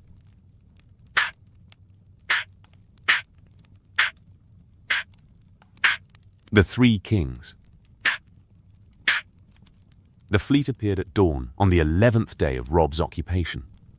The ships materialized from the morning haze over Blackwater Bay, sails dark against the grey water, the formation of a fleet that had been assembled over months and trained over weeks, and was now arriving to find its primary mission accomplished by someone else. Stannis Baratheon's fleet, 200 ships carrying 15,000 soldiers, the second largest naval force in the history of the Seven Kingdoms, and it had nowhere to land. The Blackfish reported from the walls. Baratheon fleet. Coming up the bay in battle formation. They'll be at the harbour mouth by noon. Robb climbed the wall of the Red Keep to see for himself. The fleet was visible even without a scope. The mast sails, the dark hulls, the scale of a naval force that turned the bay from a body of water into a staging ground. Stannis had committed everything. The fleet carried the weight of a man's entire claim, and the claim was sailing toward a city that another man already held. If he attacks, he won't attack immediately, Catelyn said. She had joined Robb on the wall. Stannis is a soldier. He'll assess the defenses before he commits. He'll send a herald. The herald arrived at midday. A small boat, flying the flaming stag of Stannis' new sigil, the Baratheon stag surrounded by the fiery heart of R'hllor, approached the harbour under a flag of parley. The herald was Sir Davos Seaworth, which was either a compliment to Robb or an insult depending on whether you valued the man's competence or his birth. King Stannis Baratheon, first of his name, rightful king of the Andals, the Rhoynar, and the First Men, Lord of the Seven Kingdoms and Protector of the Realm, demands the surrender of the city of King's Landing and the restoration of his rights as the lawful king. Robb received Davos in the throne room. The throne was still empty. Robb had not sat in it and had not allowed anyone else to sit in it, and the not sitting was the statement that the statement's ambiguity served Robb's purposes. He was not claiming the throne, but he was not surrendering it either. Sir Davos. Your Grace. The courtesy was delivered with the practiced neutrality of a man who was addressing a king he did not recognize with the title that he reserved for the king he did. Your king wants King's Landing. My king's right to King's Landing is established by law. Robert Baratheon's legitimate children, there being none, leave the succession to Robert's eldest brother. Stannis is the king. This is not a matter of desire. It is a matter of law. I have no quarrel with Stannis' claim to the Iron Throne. I have no interest in the Iron Throne. I am the king in the north. The north is my kingdom. But I hold this city, and the holding gives me certain advantages that I intend to use. What advantages? I have Joffrey. I have Cersei. I have Tommen. I have the treasury, the archives, the apparatus of government. I hold the physical instruments of royal power, and I am willing to transfer them, all of them, to Stannis Baratheon, in exchange for two things. Davos waited. The waiting was the patience of a negotiator whose negotiating experience included 30 years of smuggling and 6 years of royal service, and whose experience combined to produce a man who knew when to speak and when to let the other man speak. Northern independence. The kingdom of the north, everything north of the neck, becomes a sovereign realm. Stannis rules the 6 kingdoms. I rule the north. We sign a treaty of mutual recognition and non-aggression. The war ends. And the second thing? The Riverlands. Lord Edmure Tully's lands are returned to him unmolested. The Riverlands are either independent or protected by treaty. That's negotiable. But the Riverlords who followed me are not punished for following me. Davos considered the terms. They were reasonable, and he knew that reasonableness would not determine their acceptance, because the man whose acceptance was required did not evaluate terms by their reasonableness. I will convey your terms to the king. Tell him something else, Sir Davos. Tywin Lannister is marching south from Harrenhal with 25,000 men. He'll be here in 10 days. If Stannis and I are still pointing swords at each other when Tywin arrives, the old lion wins. He defeats us both. Separately, together, we defeat him. The arithmetic should appeal to a man of Stannis' temperament. Davos nodded. The nod was the agreement that the arithmetic was sound, and that the soundness would be presented to a king whose arithmetic was sometimes overridden by his theology. Davos departed. The boat carried him back to Stannis' flagship. The answer came by Raven the following morning, not by Herald, by Raven, which was the mode of communication that Stannis chose when the communication's content was unfriendly, and when the unfriendliness was better delivered without a human face attached. The Raven carried one line. The 7 kingdoms are 7, not 6. There is no king in the north. He refused, Robb said. He didn't refuse, Catelyn said. He objected to the terms. There's a difference. A man who refuses does not reply. A man who objects is negotiating. That's negotiation? That's Stannis Baratheon's version of negotiation. He tells you what he won't accept and waits for you to offer something he will. Robb sent a second message. The second message was more detailed. The proposal for a council, a meeting between Robb and Stannis, the face-to-face negotiation that messages could not accomplish. The meeting would be held on neutral ground. Robb proposed a ship anchored in the bay, equidistant between the fleet and the shore. Stannis accepted the meeting. The acceptance came with conditions. Stannis would bring Melisandre, Robb would not bring the direwolf. The conditions were petty and revealing, and Robb accepted them because the meeting mattered more than the conditions. The wolf and the stag. They met on a galley anchored in the middle of the Blackwater. The galley was Stannis's, the Fury, his flagship, stripped of soldiers for the meeting and carrying only the 2 delegations. Robb brought Catelyn and the Blackfish. Stannis brought Davos and Melisandre. 5 people in a ship's cabin, the lamp swinging with the tide, the creak of timber and rope the only sound between the words. Stannis was not what Robb expected. Robb had imagined a version of Robert, the warrior king, the man whose hammer had won the trident, the fighter whose physical presence dominated any room. Stannis was the negative of that image. Lean where Robert was thick, silent where Robert was loud, hard where Robert was expansive. The jaw was grinding, the teeth working against each other with the habitual friction that Stannis' tension produced, and that the production was continuous. Lord Stark. King Stark. As you prefer, King Baratheon. Stannis' jaw ground. The grinding was audible. You are a lord of the north, in rebellion against the Iron Throne. You are not a king.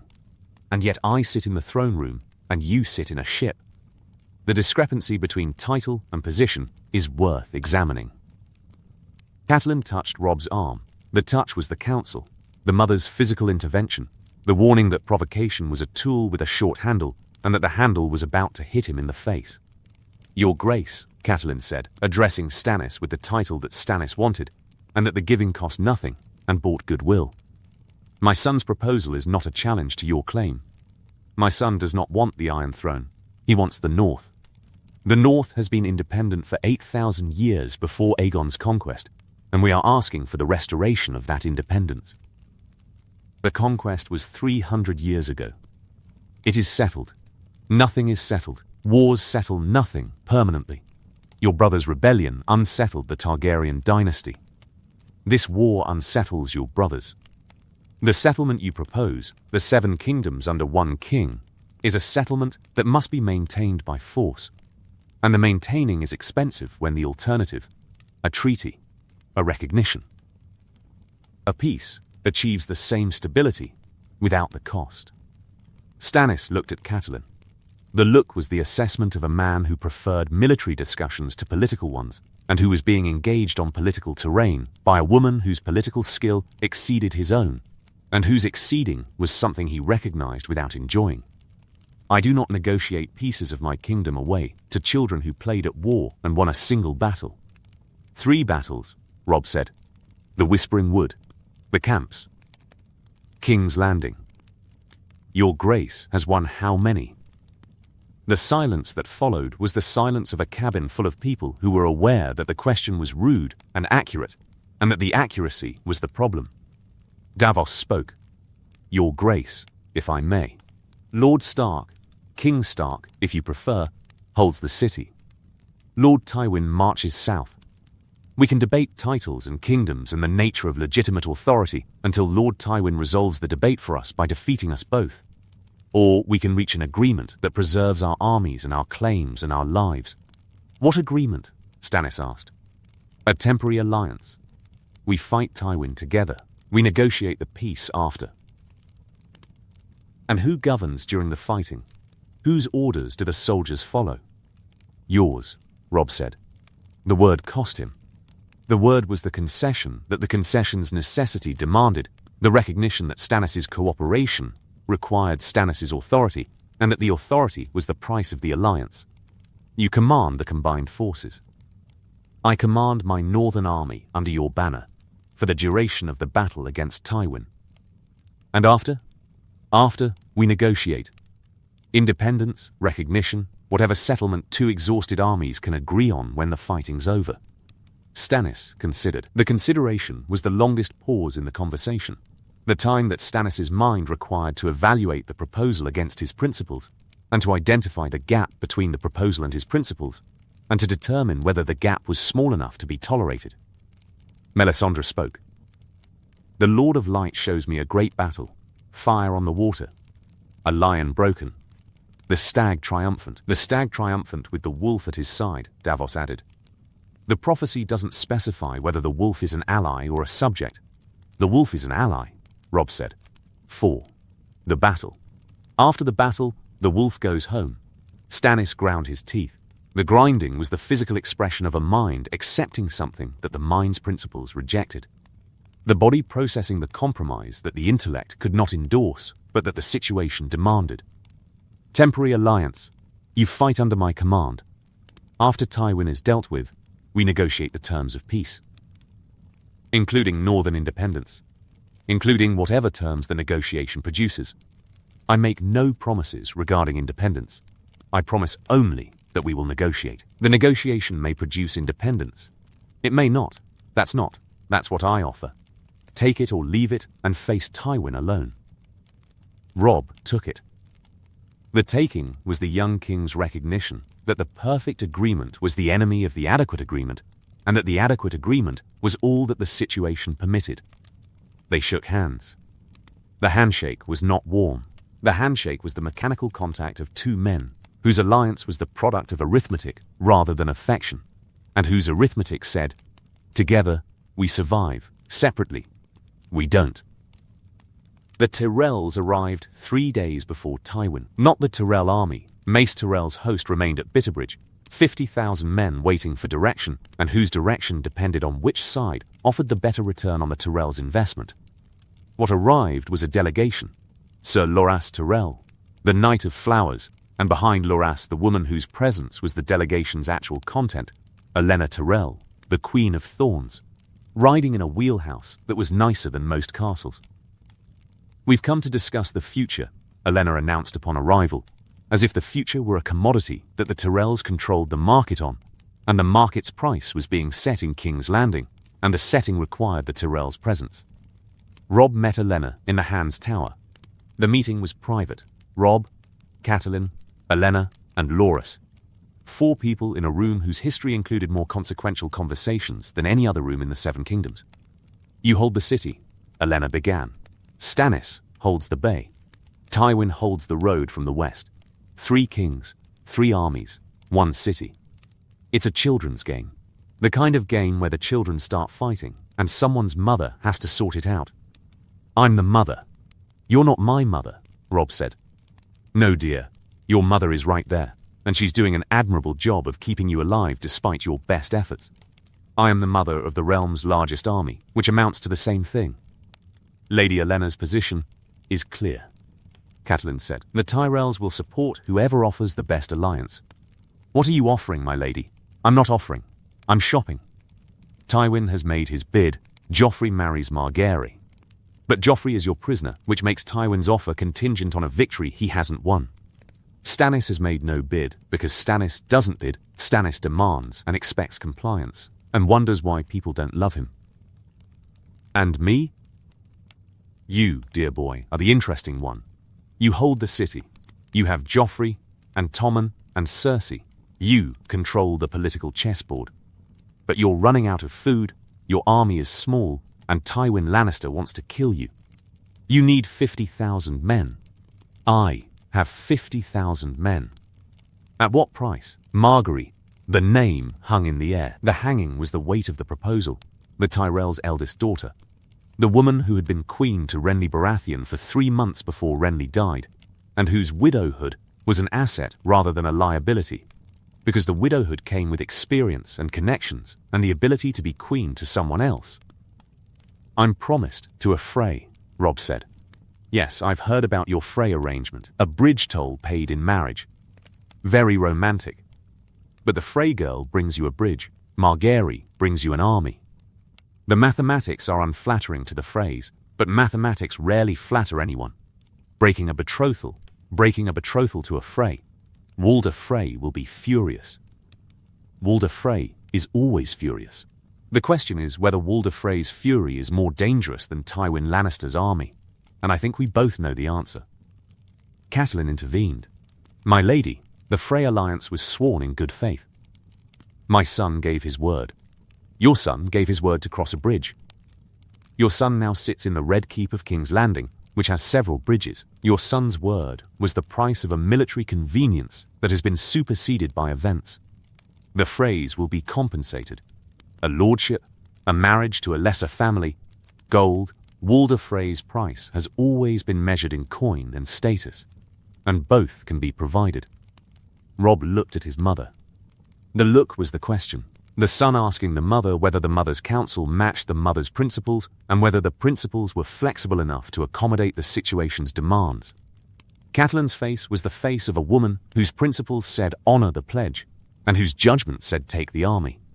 The two were in conflict, and the conflict's resolution depended on which consequence was worse, the dishonor of breaking a betrothal or the defeat that maintaining the betrothal would produce. If you break faith with the Freys, Catelyn said, you must do it cleanly.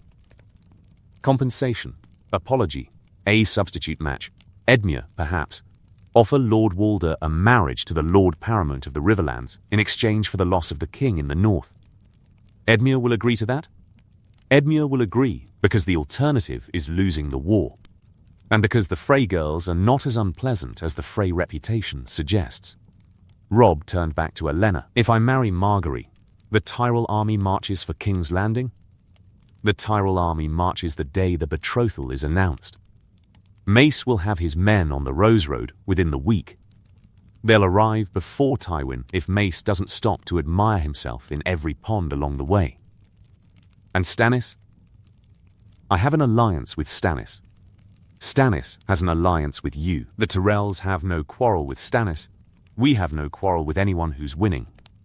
If Stannis sits the Iron Throne with your help and our army, the Tyrells will work with Stannis. We're flexible. The word is opportunistic. The word is pragmatic. Opportunistic is what the losers call the winners after the winning is done. Robb agreed. The agreement was the decision that changed the war's trajectory. The young wolf accepting the Rose's offer. The betrothal that brought 50,000 Tyrell soldiers to King's Landing's defense, and that the bringing broke the promise that Robb had made at the Twins, and that the breaking would have consequences that the breaking's immediate benefit could not prevent. A raven went to Lord Walder Frey. The raven carried the news, the apology, and the counter-offer. Edmure Tully would marry a Frey girl of Walder's choosing.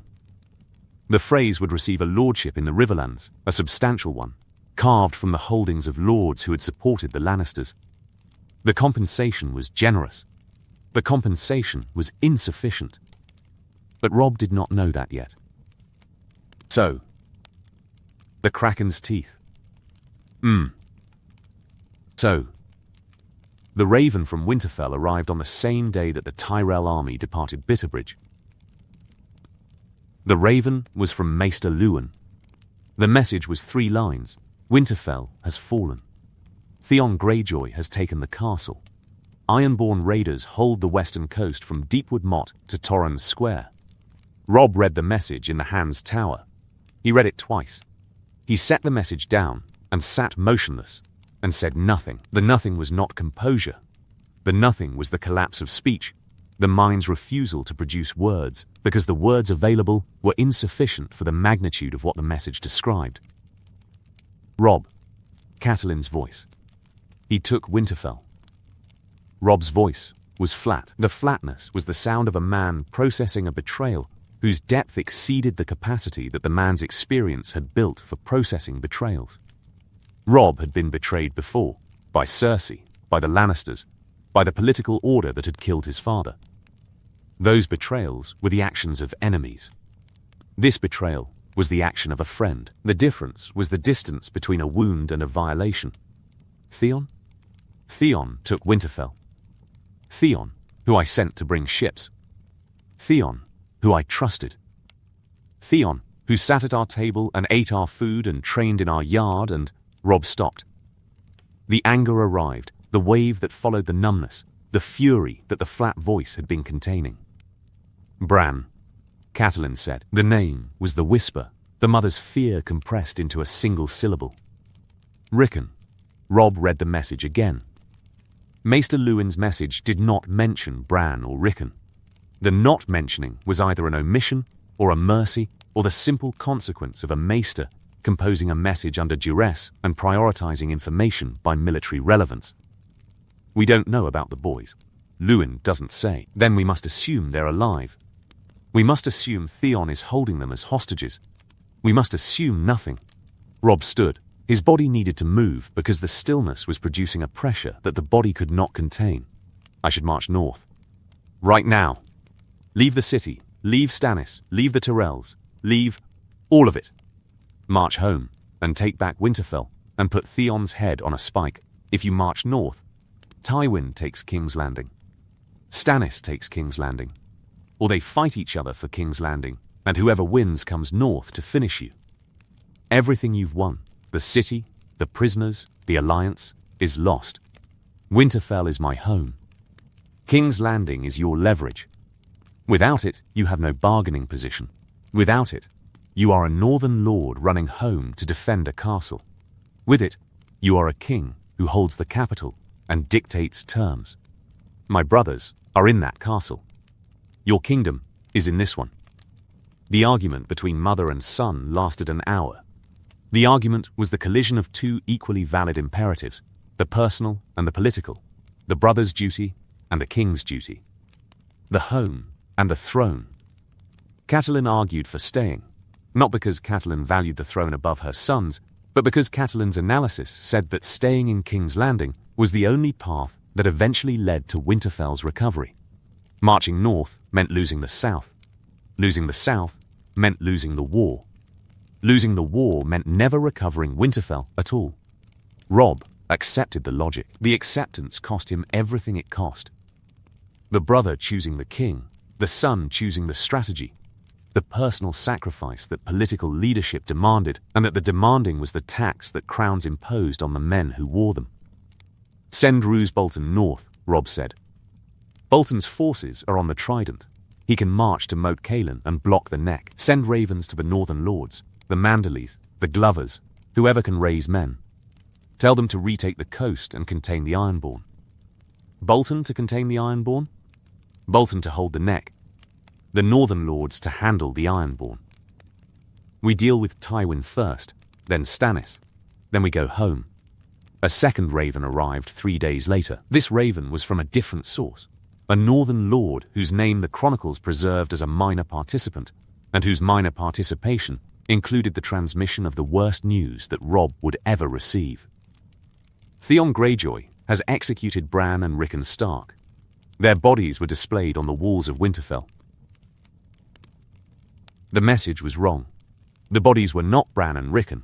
They were the miller's boys, murdered and burned and displayed in a deception that Theon had constructed because Bran and Rickon had escaped, and because Theon's pride could not admit the escape, and because the pride's concealment required the murder of innocents.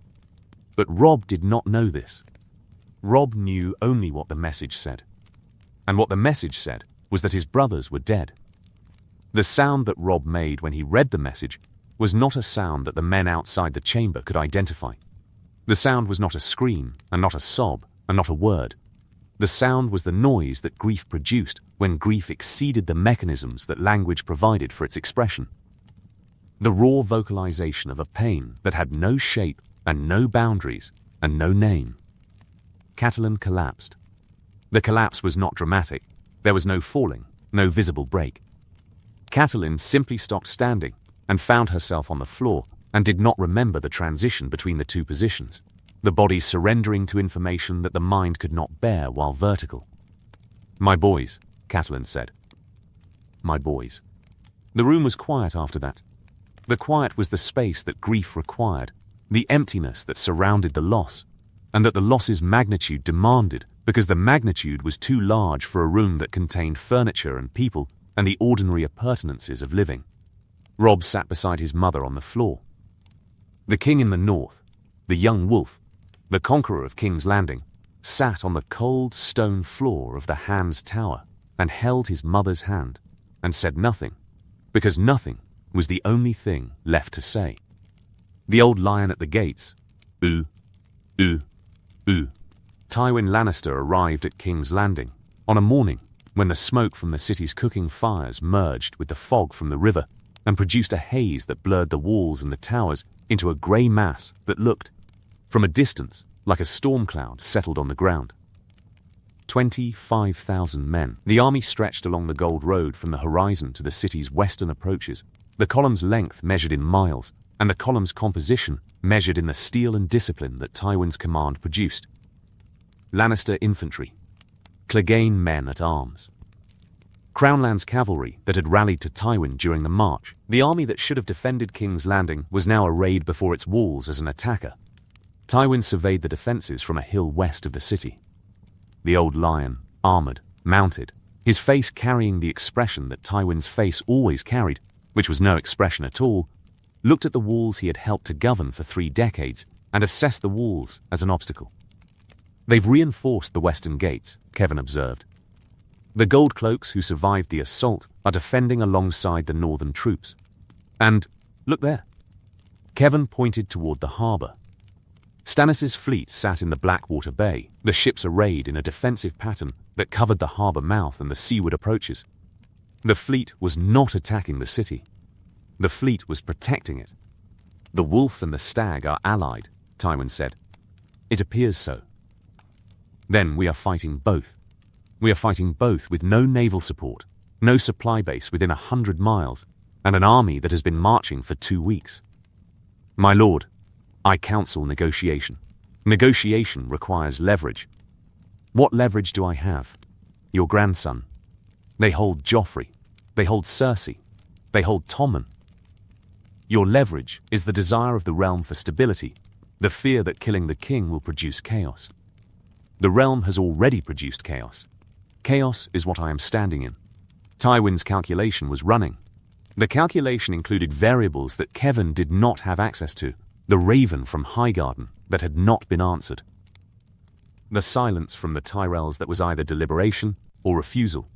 The absence of the Tyrell army that Tywin had counted on, and that the counting's failure was adjusting the equation. The Tyrells were not coming. The Tyrells had chosen Robb. Tywin did not yet know this. The raven from Highgarden was delayed, or intercepted, or sitting on a ledge somewhere waiting for a maester who was busy with other correspondence. But Tywin suspected.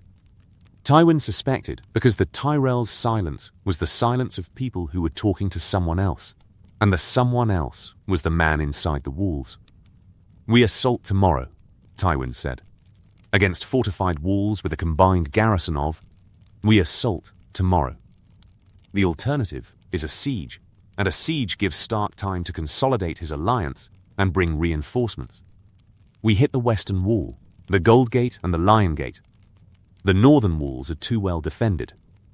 The western approach has the best ground for a concentrated assault.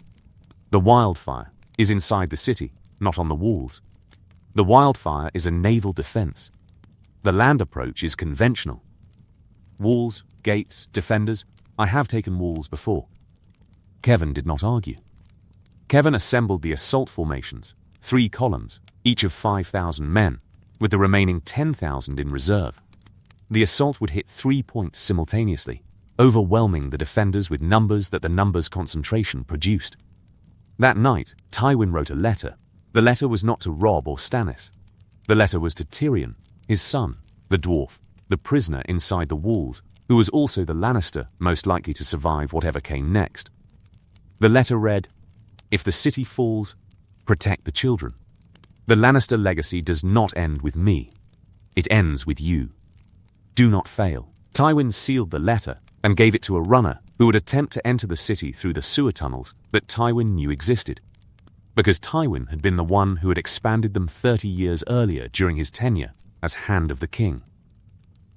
The letter reached Tyrion the following morning, hours before the assault began.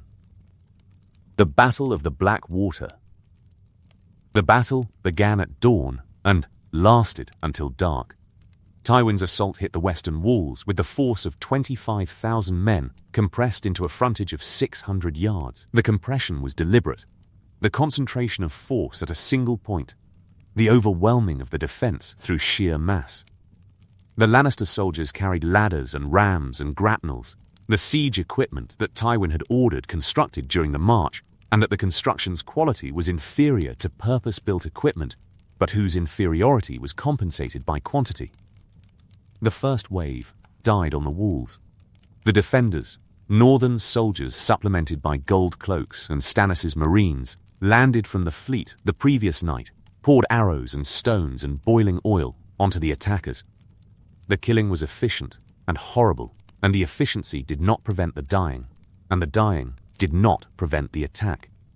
Tywin committed his second wave before the first had withdrawn.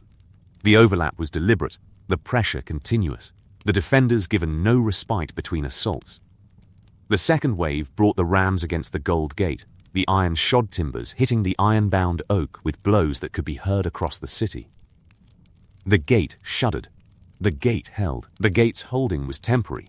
The mathematics of repeated impact against a fixed structure produced inevitability, and the inevitability was measured in the splinters that flew from the gate's surface with each blow.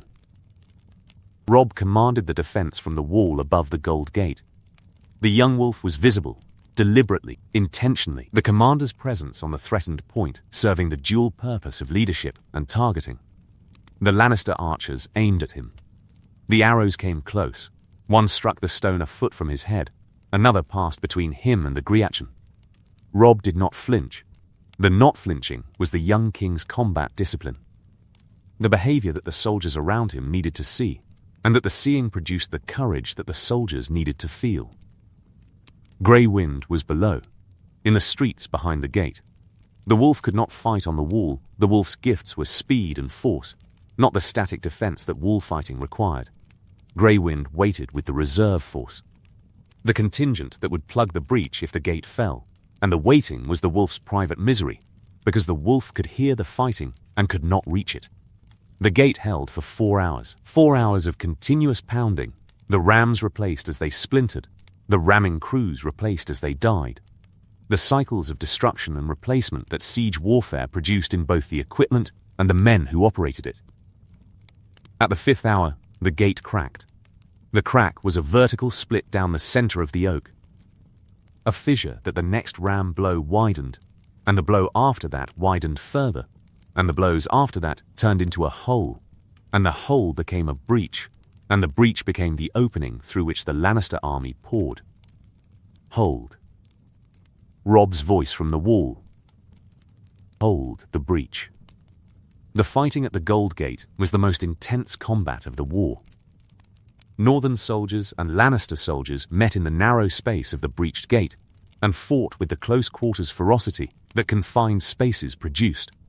Swords and axes and shields at ranges measured in inches.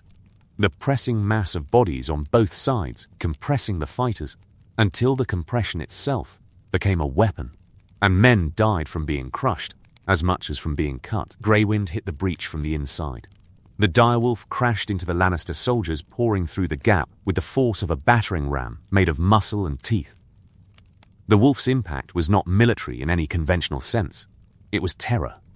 Men who would fight soldiers would not fight a direwolf. The Lannister infantry recoiled from the breach, and the recoil gave the defenders the moment they needed to reform. The breach was sealed. Debris, bodies, overturned carts, the material of the street piled into the gap by soldiers whose architectural skills were tested under conditions that architecture had never anticipated. The seal held long enough for the Lannister assault to falter. Stannis struck from the sea. The fleet's attack was timed to coincide with the critical moment, the hour when Tywin's forces were committed to the western walls, and when Tywin's reserves were drawn forward to support the assault, and when the ground behind the Lannister army was empty. Stannis landed 3,000 Marines on the south bank of the Blackwater Rush, behind Tywin's position. The landing was conducted under the covering fire of the fleet's scorpions and archers, the ships anchoring close to shore and delivering their soldiers onto the muddy bank with the efficiency of a naval force that had trained for amphibious operations. The Marines struck Tywin's baggage train. The attack was devastating. The supply wagons, the spare equipment, the medical tents, the administrative infrastructure of a 25,000-man army. Destroyed in an hour by 3,000 Marines whose military doctrine emphasized speed and destruction over occupation.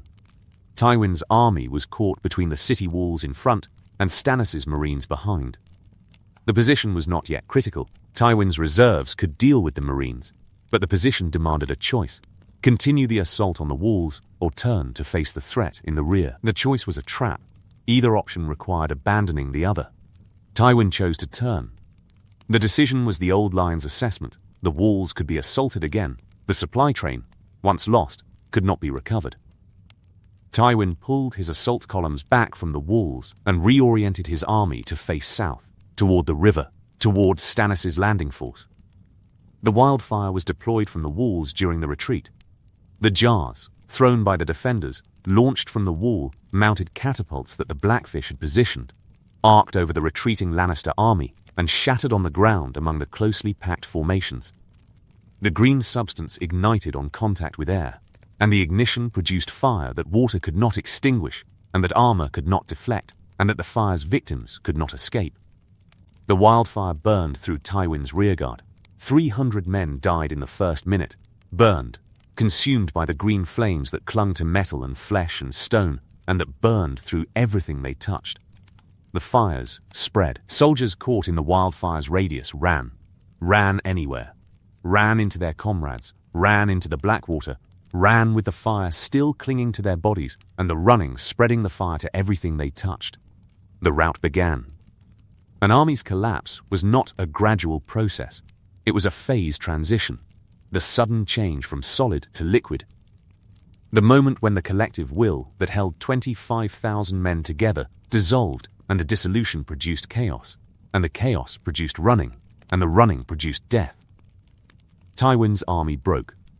The breaking started with the soldiers nearest the wildfire, the men whose terror was immediate and visceral, and spread outward through the formations like the fire itself. Consuming the discipline that Tywin had built over decades, Robb ordered the gates opened. The northern army poured out of King's Landing in pursuit. The pursuit was not chivalrous. The pursuit was the methodical destruction of a broken army by an intact one. Northern cavalry ran down the retreating Lannister infantry. Stannis' Marines pressed from the south. The Lannister army, caught between two forces and burned by wildfire, shattered into fragments. Tywin rallied his personal guard, 2,000 men. The household troops whose loyalty to the Lannister name was personal rather than contractual, on a hill east of the city. The rally was the professional soldier's reflex, the attempt to impose order on chaos. But the chaos was too great, and the order too small, and the hill was an island in a flood of retreating soldiers and pursuing enemies. Robb found Tywin on the hill. The meeting was not ceremonial. Robb rode up the hill with 50 mounted soldiers and grey wind and the momentum of a battle already won. Tywin stood at the hilltop with his guard around him, the old lion, still armoured, still mounted, the gold and crimson of House Lannister visible against the evening sky. Lord Tywin. Robb reined in his horse 10 yards from the Lannister guard line. Grey Wind stood beside the horse, the wolf's presence communicating the threat that diplomatic language avoided. Tywin looked at Robb. The looking was the assessment, the old lord evaluating the young king. The experienced commander measuring the victorious commander, the father of the captured queen studying the man who held his daughter and his grandchildren. "You've won the battle," Tywin said. "The war is not over.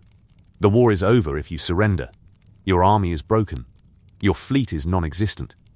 Your capital is held by your enemies. Your daughter, your grandson, and your youngest grandchild are my prisoners. The war is over, Lord Tywin. The mathematics are conclusive." Mathematics. Tywin repeated the word with the contempt of a man whose life's work had been destroyed by a boy who used the word mathematics to describe the destruction.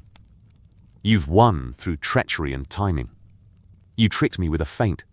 You stole my city while my back was turned. You bribed the Tyrells with a marriage. You are a clever boy, Lord Stark. But clever boys grow old, and the enemies they make grow patient. Surrender your sword." Tywin Lannister looked at Robb Stark for a long moment. The moment contained the accumulated weight of everything that had brought them to this hill. The truth about Cersei's children, Ned's execution, the war, the march, the battle, the fall of the dynasty that Tywin had spent 40 years building. Tywin drew his sword. The drawing was not an attack, it was the formality that surrender required. The sword was held blade first, offered to the victor. The offering was the most difficult physical action that Tywin Lannister had ever performed. More difficult than any battle, more painful than any wound. The submission of a pride that had never submitted before. Robb took the sword. "Lord Tywin Lannister, I accept your surrender. You and your surviving men will be treated as prisoners of war. You will not be harmed. My grandchildren, your grandchildren are alive. They will remain alive. I am not the monster that your daughter's lies made me." Tywin said nothing more. Tywin was led from the hill as a prisoner, the old lion, captured, the dynasty fallen. The Lannister hegemony over the Seven Kingdoms ended on a muddy hill outside the city that the Lannisters had controlled for 20 years. The reckoning. The aftermath of the Battle of the Blackwater was the aftermath of every decisive battle. The victors exhausted, the vanquished broken, the ground between them littered with the evidence of what both conditions had cost. 3,000 Lannister soldiers were dead. 5,000 more were captured. The remainder, 10,000, perhaps 12, had scattered during the rout, fleeing west along the Gold Road, east along the King's Road, south across the Blackwater. In every direction that the direction's distance from the battlefield offered safety. Some would reform, most would not.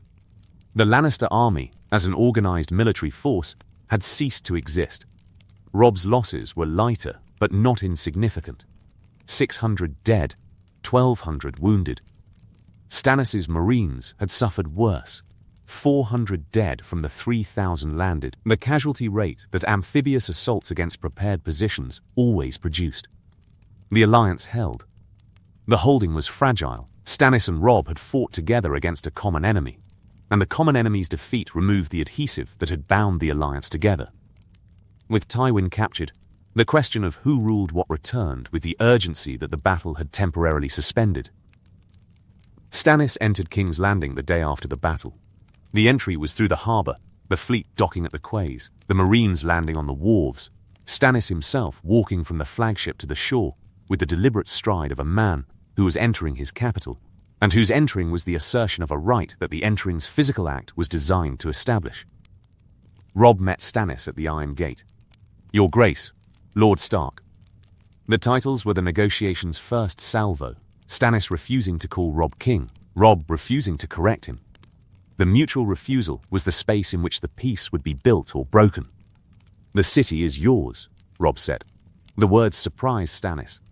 The surprise was visible, the slight widening of the eyes, the momentary pause in the jaws grinding, and the visibility was unusual because Stannis rarely showed surprise, and the showing meant that the surprise was genuine. "Yours," Robb repeated. "The Iron Throne, the Red Keep, the government. I'm surrendering the city to you. My terms remain the same.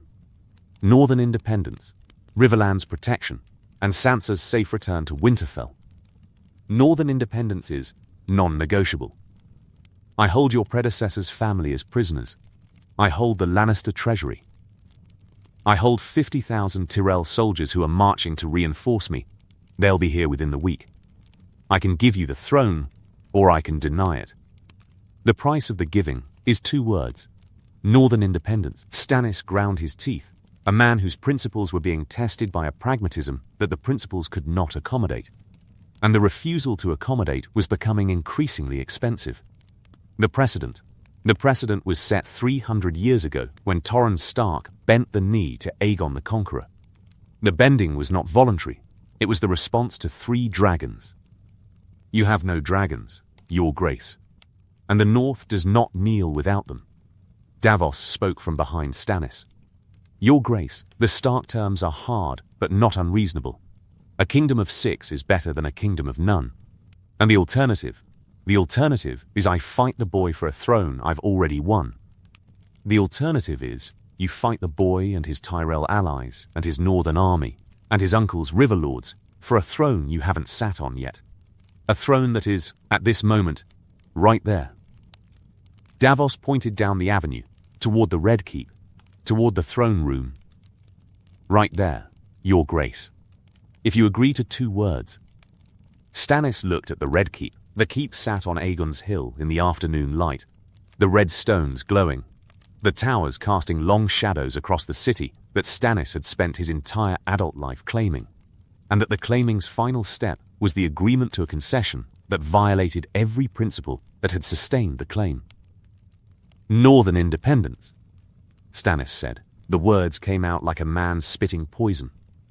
The taste terrible, the expulsion necessary. "And the Riverlands. The Riverlands remain part of the 6 kingdoms. They will not be punished for their role in the war. Lord Tully retains his lands and titles. That is my offer." Robb considered. The Riverlands under Stannis' protection was not independence. But it was safety for the Tullys and the Riverlords who had followed him. Edmure would be a lord under the Iron Throne, not an independent king.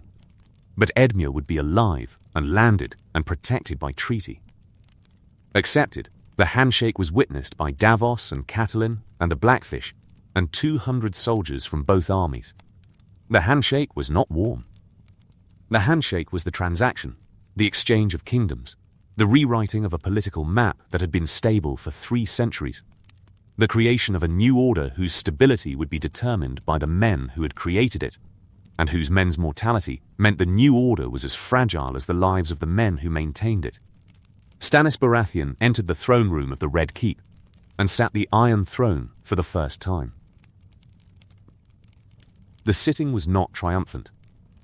Stannis did not celebrate. Stannis sat the throne and looked out at the empty hall and ground his teeth, and felt the iron beneath his body, the swords of the conquered fused by dragonfire, the ugly monument to a dynasty that had ended, and to the dynasty's successor who had spent his life in his brother's shadow, and whose shadow had been removed by the brother's death, and whose removal revealed a man who was, finally, in the light.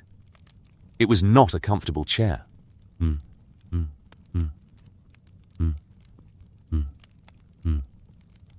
The trials. The question of what to do with the Lannisters fell to Stannis, the king whose kingdom now included the Lannister prisoners, and whose kingdom's administration of justice was the first test of the new regime's legitimacy. Stannis conducted the trials with the rigid formality that Stannis brought to every legal proceeding. The trials were held in the throne room, the king on the throne, the accused before him, the evidence presented, the sentence rendered. Joffrey was tried first. The charge was usurpation, the occupation of the Iron Throne through a false claim of legitimacy. The fraud that Cersei's adultery and Ned Stark's discovery and the discovery's consequences had produced. The evidence was the same evidence that Ned had found in Jon Arryn's Book of Lineages, the Baratheon colouring, the black hair, the pattern of inheritance that Joffrey's golden hair violated. Joffrey's defence was Joffrey's defence. Screaming, threats, the assertion that he was the king and that everyone in the room would die when his grandfather saved him.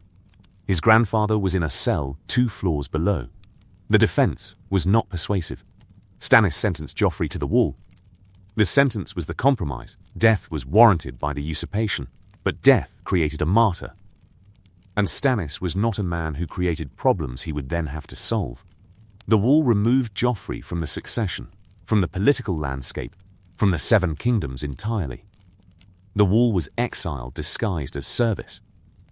Cersei was tried next.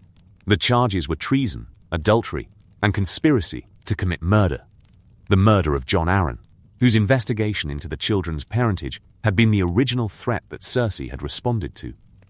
The evidence for Jon Arryn's murder was circumstantial but substantial. The tiers of lies, the timing, the motive. Cersei did not scream. Cersei stood before the Iron Throne with the composure that she had built over 35 years of being underestimated by men who were now dead or imprisoned, and whose underestimation had been Cersei's advantage. The composure held. The composure was the mask that Cersei wore the way other women wore jewelry, the decoration that served a purpose, the beauty that was armor. "You have no right to judge me," Cersei said. "I have the right of the king. You conspired to place a false heir on my brother's throne.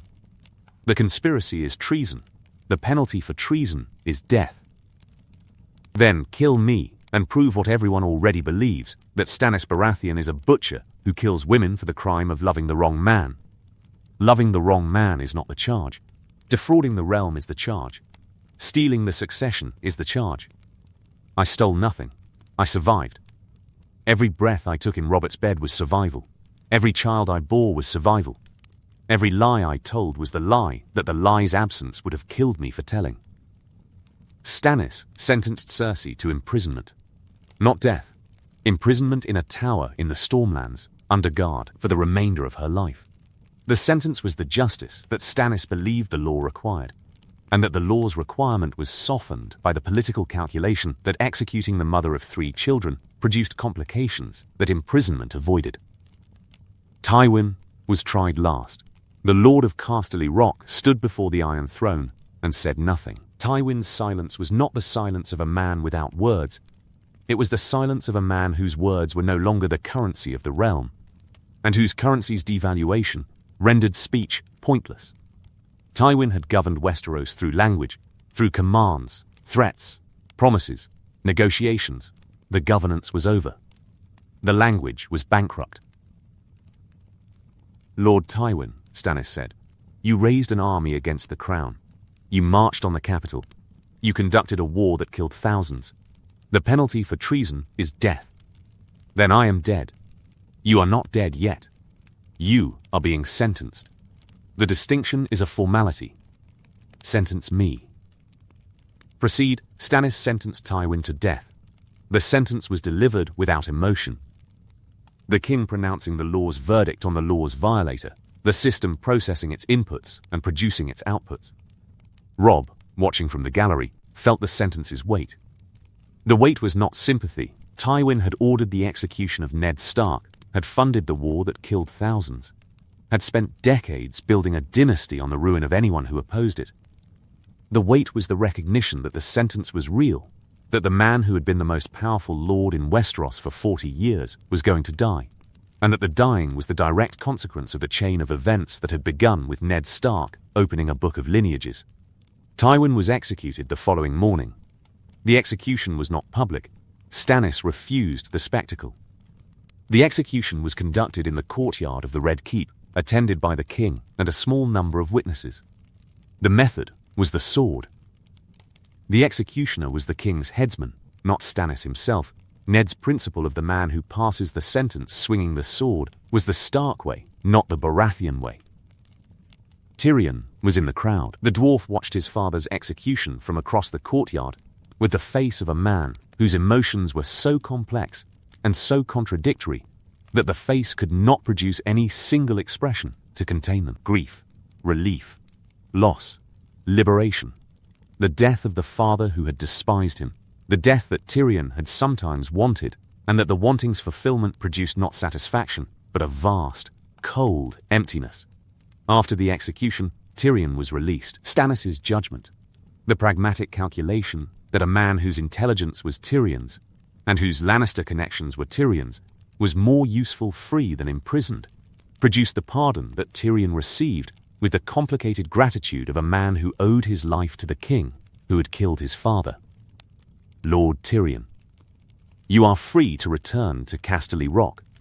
The Westerlands require a lord. You are the last of the Lannister line. Govern your lands. Keep the peace. Do not give me reason to visit the Westerlands at the head of an army. I have had quite enough of armies. Your Grace. Robb Stark. The wolf goes home. Robb Stark marched north on a cold morning at the turn of autumn. The northern army, reduced by casualties and by the garrison that Robb left at Moat Cailin, numbered 9,000 men. 9,000 men marching the King's Road, heading home to a kingdom that was no longer whole. Winterfell was still held by Theon Greyjoy. The Ironborn still held the western coast. The kingdom that Robb had won independence for was a kingdom partially occupied by the people he had sent Theon to recruit. The irony was not lost on anyone. The irony was the companion that marched alongside the army, the silent commentary on the gap between Robb's ambitions and his achievements. He had taken King's Landing. He had defeated Tywin Lannister. He had won northern independence from the Iron Throne. And his home was in the hands of a man who had eaten at his table. Catelyn rode beside Robb. Sansa rode in the column, surrounded by guards whose presence was both protection and comfort. The mother and the daughter and the son, 3 Starks heading north, 2 siblings missing. The family reduced by death and distance, and the war that had scattered them. Robb, Catelyn's voice on the 3rd day of the march. The phrase. What about the phrase? Lord Walder has not responded to your message. The compensation offer. The substitute marriage with Edmure. Walder Frey's silence is not acceptance. Walder Frey's silence is Walder Frey being Walder Frey. He'll respond when he's ready. Walder Frey's silence is anger. I've known Walder Frey for 30 years. His silence is the silence of a man who is calculating his response, and Walder Frey's calculations are never charitable. What can he do? His army is 2,000 men. We have 9,000. He's an old man in a castle.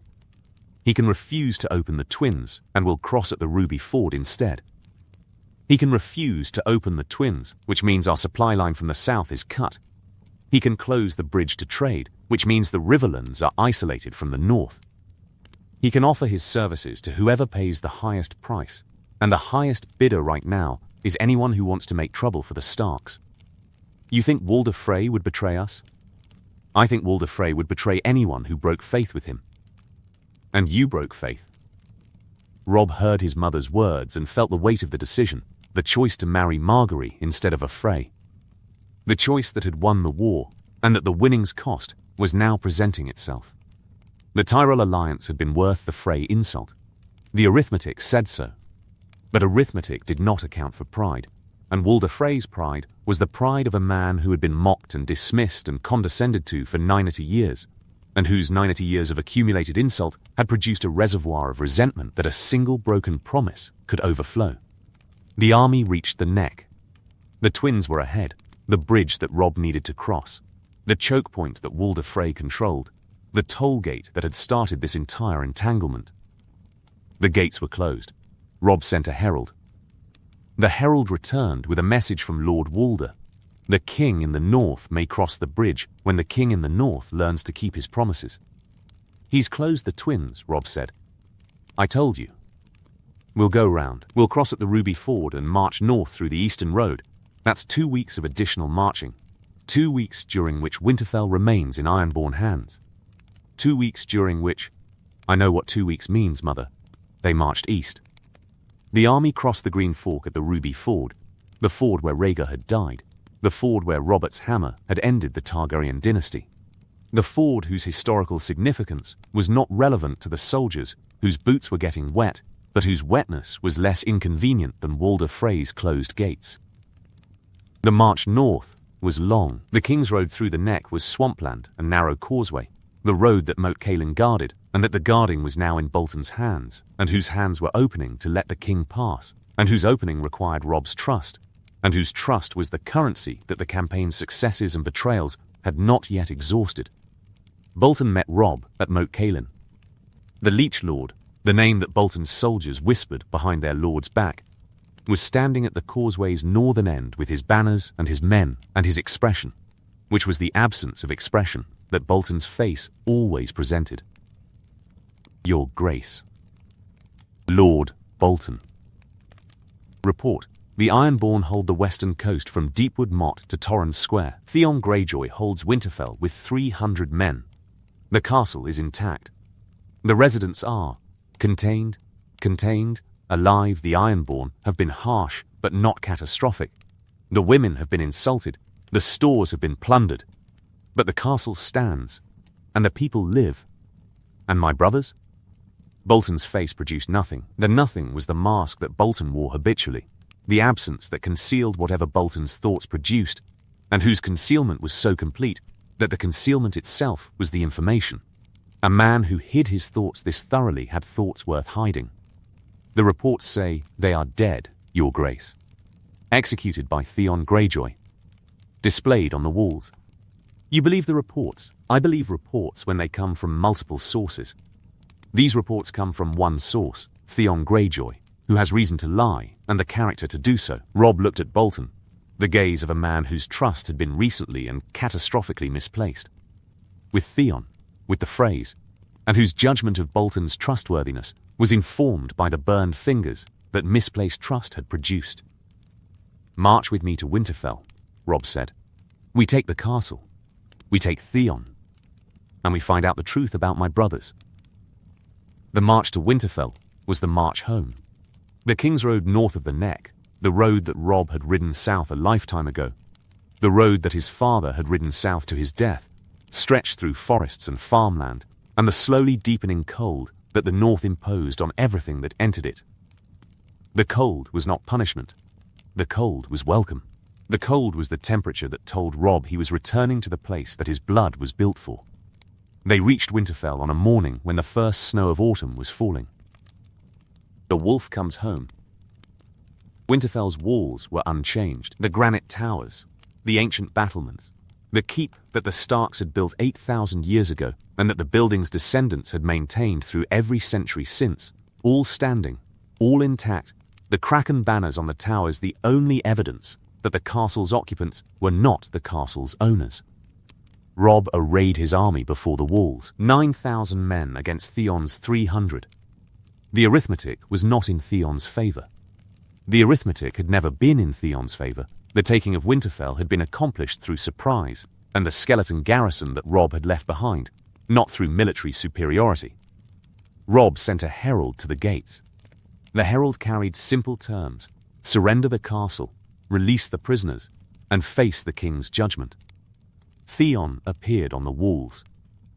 The face that looked down from the battlements was not the face that Robb remembered. The face was thinner, harder, aged by the weeks of occupation, and the guilt that the occupation had produced, and that the guilt's accumulation was visible in the hollowed cheeks and the shadowed eyes.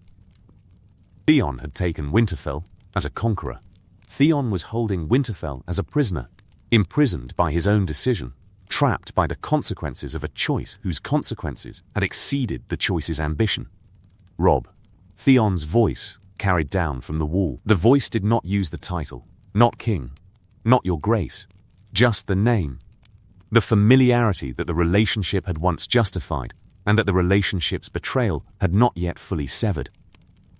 Open the gates, Theon. If I open the gates, your men will kill me.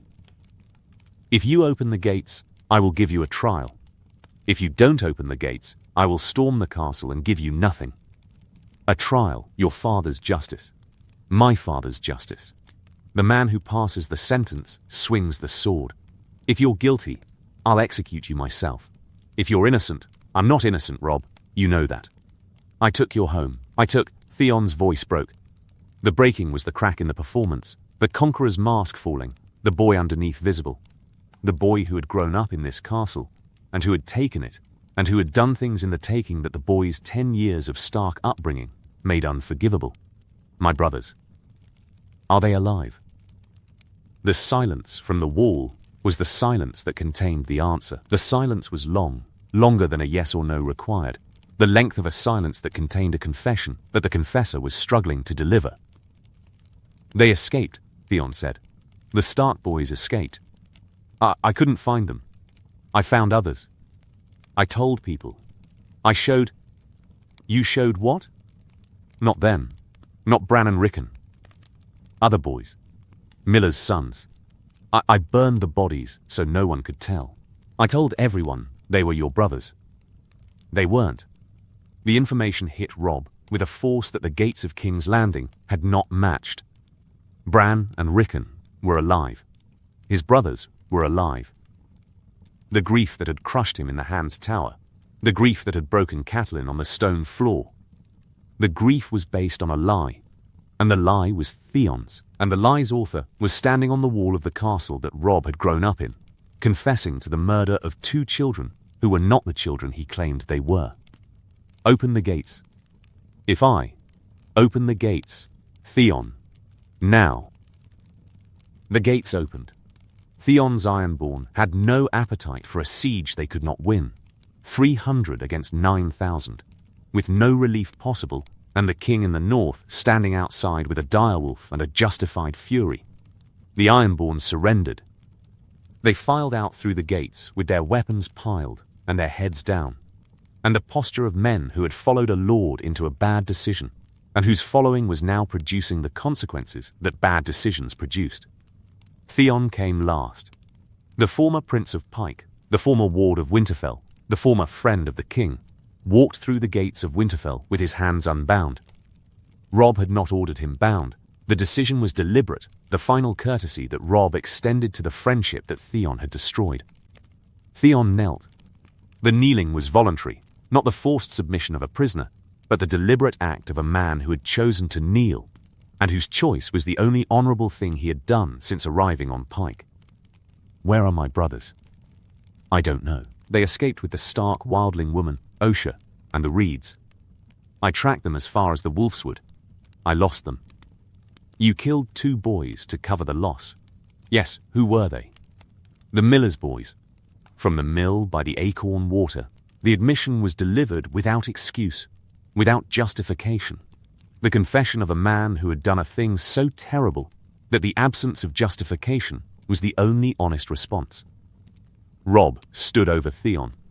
The young king looked down at the young man who had been his companion, his foster brother, the boy he had trained with and hunted with and laughed with and trusted enough to send home. His gaze held the judgment that Ned would have made, an assessment that personal feelings complicated but that personal feelings could not be allowed to override. You'll be tried, Robb said. Not now. After we find Bran and Rickon. After the north is secure. You'll be tried, and the trial will determine the sentence. Theon nodded. The nod was the acceptance of a man whose acceptance was all he had left. The surrender of the future to the judgment of the man he had betrayed. Robb entered Winterfell. The entering was the homecoming that the entire campaign, from Riverrun to King's Landing to the Blackwater to the King's Road to the Neck to this gate, had been leading to. The courtyard was the same courtyard. The stables were the same stables. The godswood, visible through the arch, was the same godswood where Ned had sat beneath the weirwood and cleaned ice and taught his sons that the man who passes the sentence swings the sword. Catelyn walked through the gates behind Robb. Sansa walked behind Catelyn. 3 Starks entering Winterfell, 2 Starks missing, Bran and Rickon, alive somewhere in the north, their location unknown but their lives confirmed. One Stark dead, Ned, whose death had started everything, whose ghost was present in every stone and every shadow and every principle that the castle's architecture embodied. Grey wind padded through the gates and into the godswood and lay down beneath the weirwood tree and exhaled. The wolf was home. Huh? Huh? Huh? The crown's weight. Huh? Huh? Huh? Huh? Huh? Robb Stark sat in the Lord's chair at Winterfell and governed an independent kingdom that he had won through war and whose winnings cost was still being tallied. The cost was considerable. The north was damaged. The Ironborn occupation of the western coast had disrupted the harvest. The farms between Deepwood Motte and Torrens Square had been raided, the grain taken or burned, the small folk scattered into the forests. The damage was not catastrophic.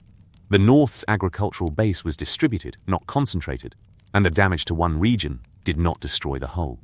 But the damage was sufficient to produce hardship in the coming winter. And winter was coming. The phrase was not metaphorical. The Maester's ravens carried the reports, the days shortening, the temperatures dropping, the patterns that preceded the long seasons, and that the patterns reading suggested this winter would be long and hard. Bran and Rickon were found. The finding took 3 weeks.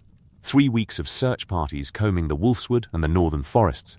3 weeks of anxiety that the finding might produce bodies rather than boys. But Osha had kept them alive. The wildling woman and the Reed children had hidden the Stark boys in a series of hunters' cabins and caves, moving every few days, living on what the forest provided and what Osha's survival skills could extract from the frozen landscape. Bran was 9, Rickon was 5.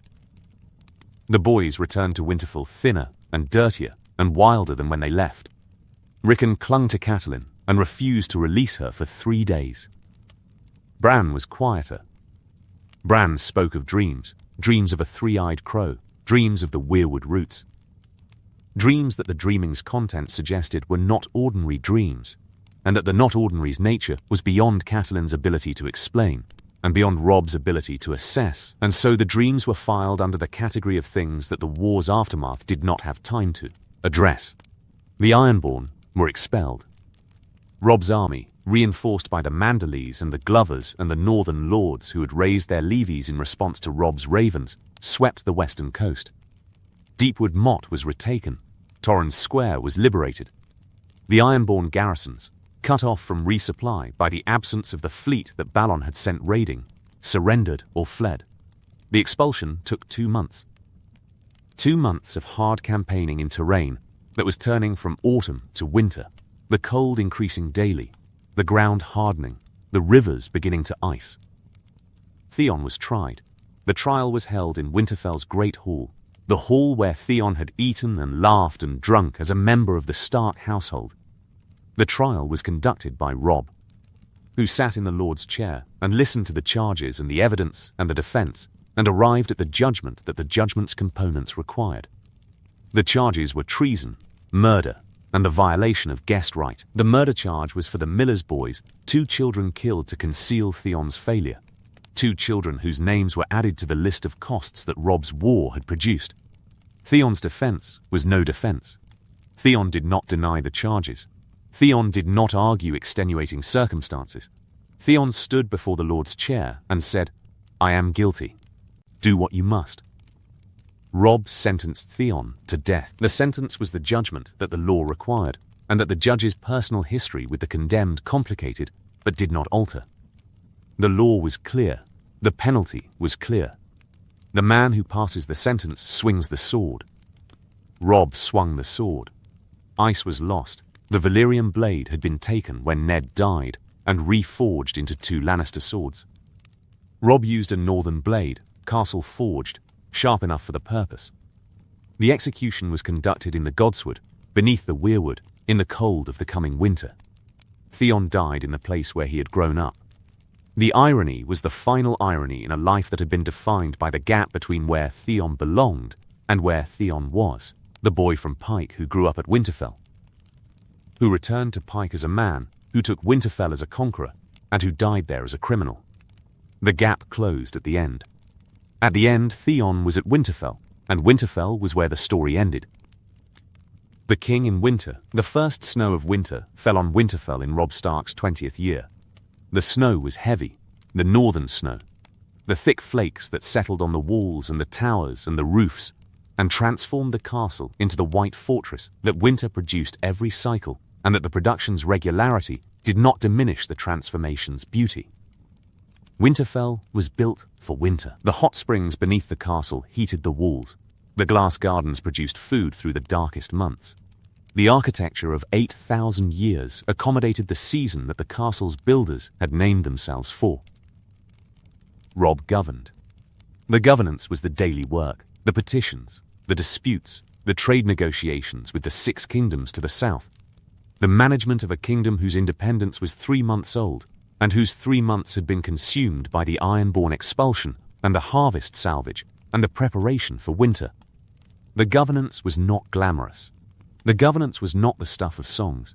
The governance was the ledger books and the raven scrolls and the Lord's chair in the great hall where Robb sat and heard complaints about boundaries and grazing rights and the price of salt.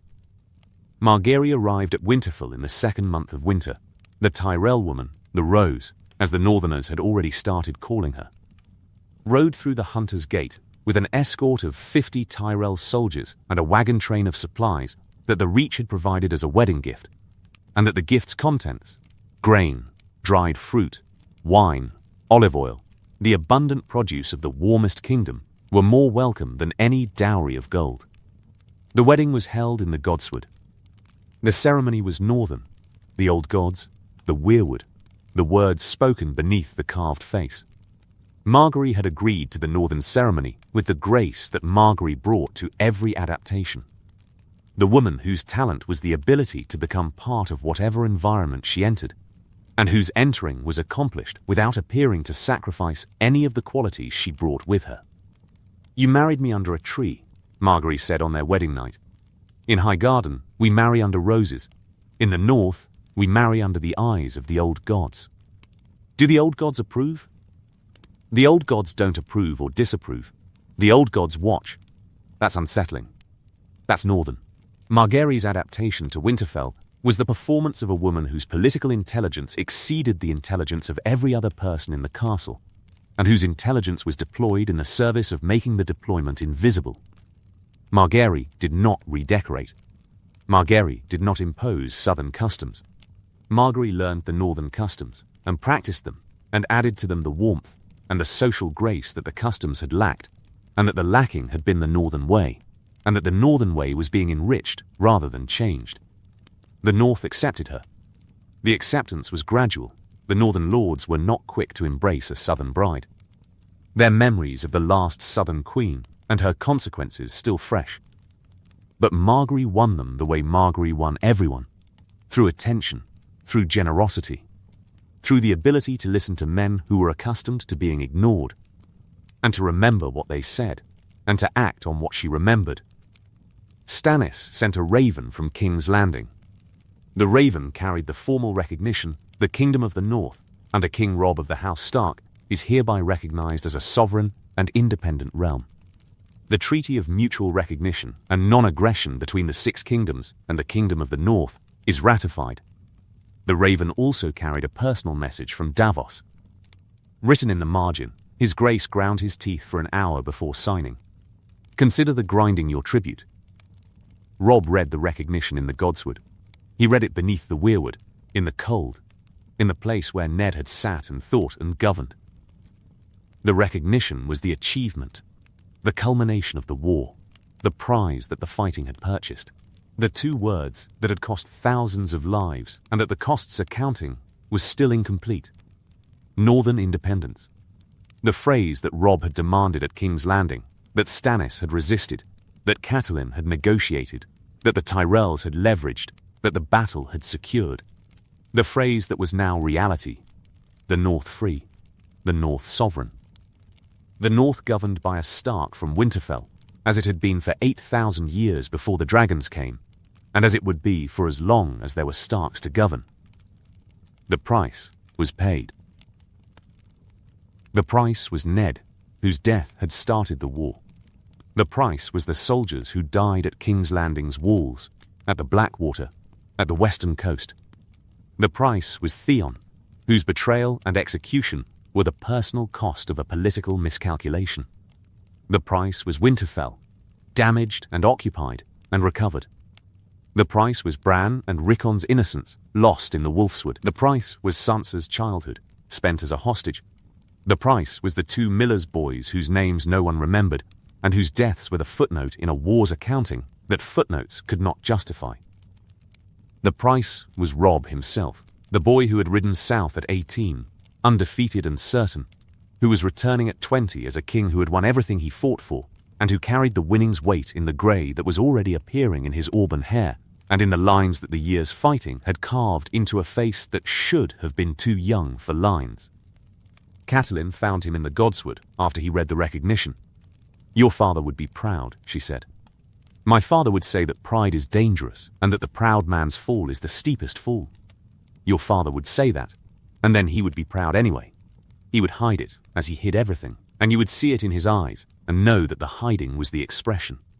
Robb folded the raven scroll and held it in his hand and looked at the weirwood tree whose carved face looked back with the expression that weirwood faces always had. The expression that was not an expression. The eyes that saw everything and judged nothing. The face that watched. He was 20 years old, and he was the king in the north, and the north was independent, and the independence was the most expensive thing that anyone had ever bought in the history of the Seven Kingdoms, and the expense was justified, and the justification was the thing that Robb would spend the rest of his life defending. The snow fell on Winterfell. The snow covered the walls and the towers and the Godswood and the graves and the scars and the castle that had endured for 8,000 years, and that the enduring was the promise, the stone and mortar commitment that the Starks had made to the north, and that the north had made to the Starks, and that the commitment was being renewed, in blood and snow, and the silence of the old gods, by the young king who sat beneath the weirwood with a crown of bronze and iron on his head, and the weight of a kingdom on his shoulders, and the knowledge that the weight was the weight he had chosen, and that the choosing was the only freedom that kings possessed,